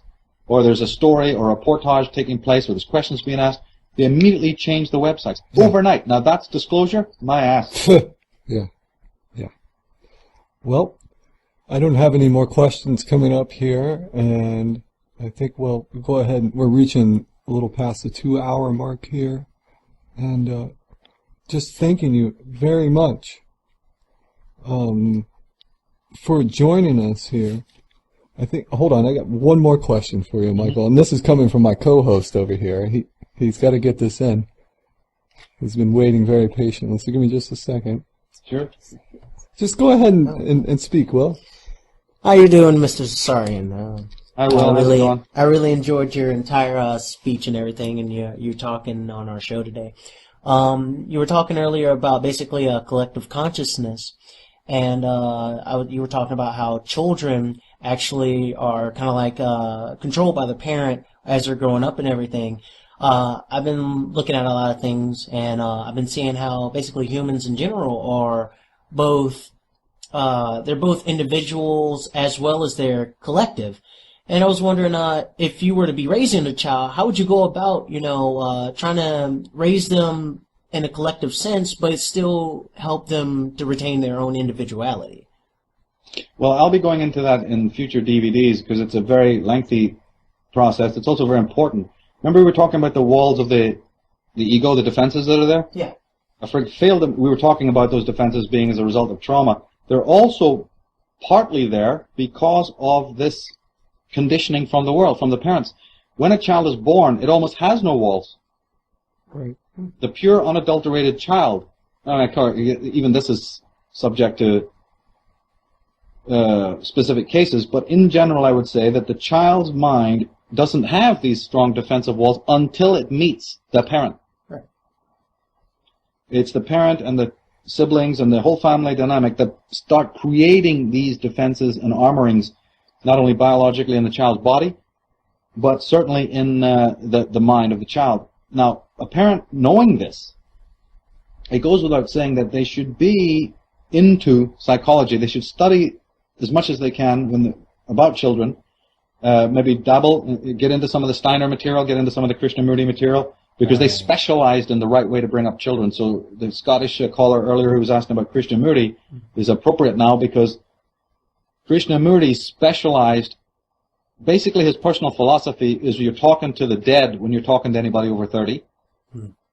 And therefore, he tried to spend his life, he had a lot of problems in his life getting away from other things he was involved in order to focus his energy entirely on children's schools, because he gave up hope on everybody else. But his work and Rudolf Steiner schools, these are at least a very good place to begin. There's lots of other things I'll be recommending, as I say later on when I do these programs on it. The other thing, of course, is that parenting is all about watching yourself. It's not about watching the child. The child is quite, capable of handling its own life. Right. And doing what it needs to do. So the parenting first step is to realize that you're not perfect. All parents believe that they're having this child as some sort of toy or crutch, and they're in a supreme authority. I know this is not conscious, but it is unconscious.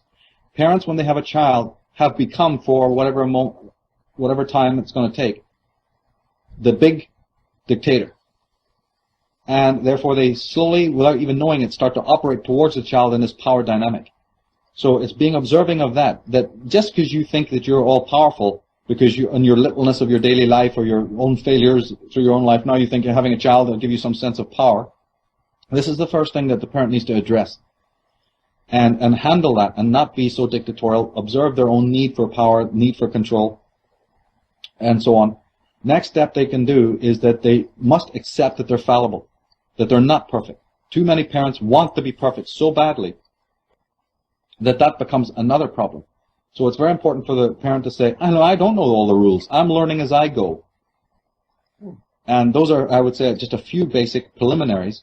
But when you get more into the heart of your question, one thing I can certainly say is that unless you convey to your child a complete emotional repertoire, you are going to be in serious problems. Because if you, for instance, are not in touch with your own hurt, in touch with your own anger, in touch with your own emotion, the joy, you can dance around the room and feel good about something, your humor, your sadness, your moods, your tears, then unfortunately, your child who's watching you is going to learn, just like what you are, the only emotion that you ever show, which in America is, everything's fine, everything's cushy, hey, it's all good, it's all good, it's all good, mommy isn't crying, there's no pain, there's no suffering, I didn't have a bad day at work, it's marvelous, the sun is shining, it's great, TV. The child does not know what it is to weep. The child does not know what it is to mourn. The child does not know what it means to burn with anger. The child does not know what it means to have hatred. The child does not know what it means to have passion. The child is dead. Yes.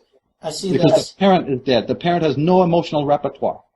Yeah, I see this a lot in my generation. I'm 22, and I see it a lot where teenagers and people around my age, they either shifting into one full spectrum of emotion, or they're just totally emotionless altogether. They don't know how to go about living with happiness or joy or with anger or anything. They're just mellow, or they just don't care, or they're always in rage or whatnot.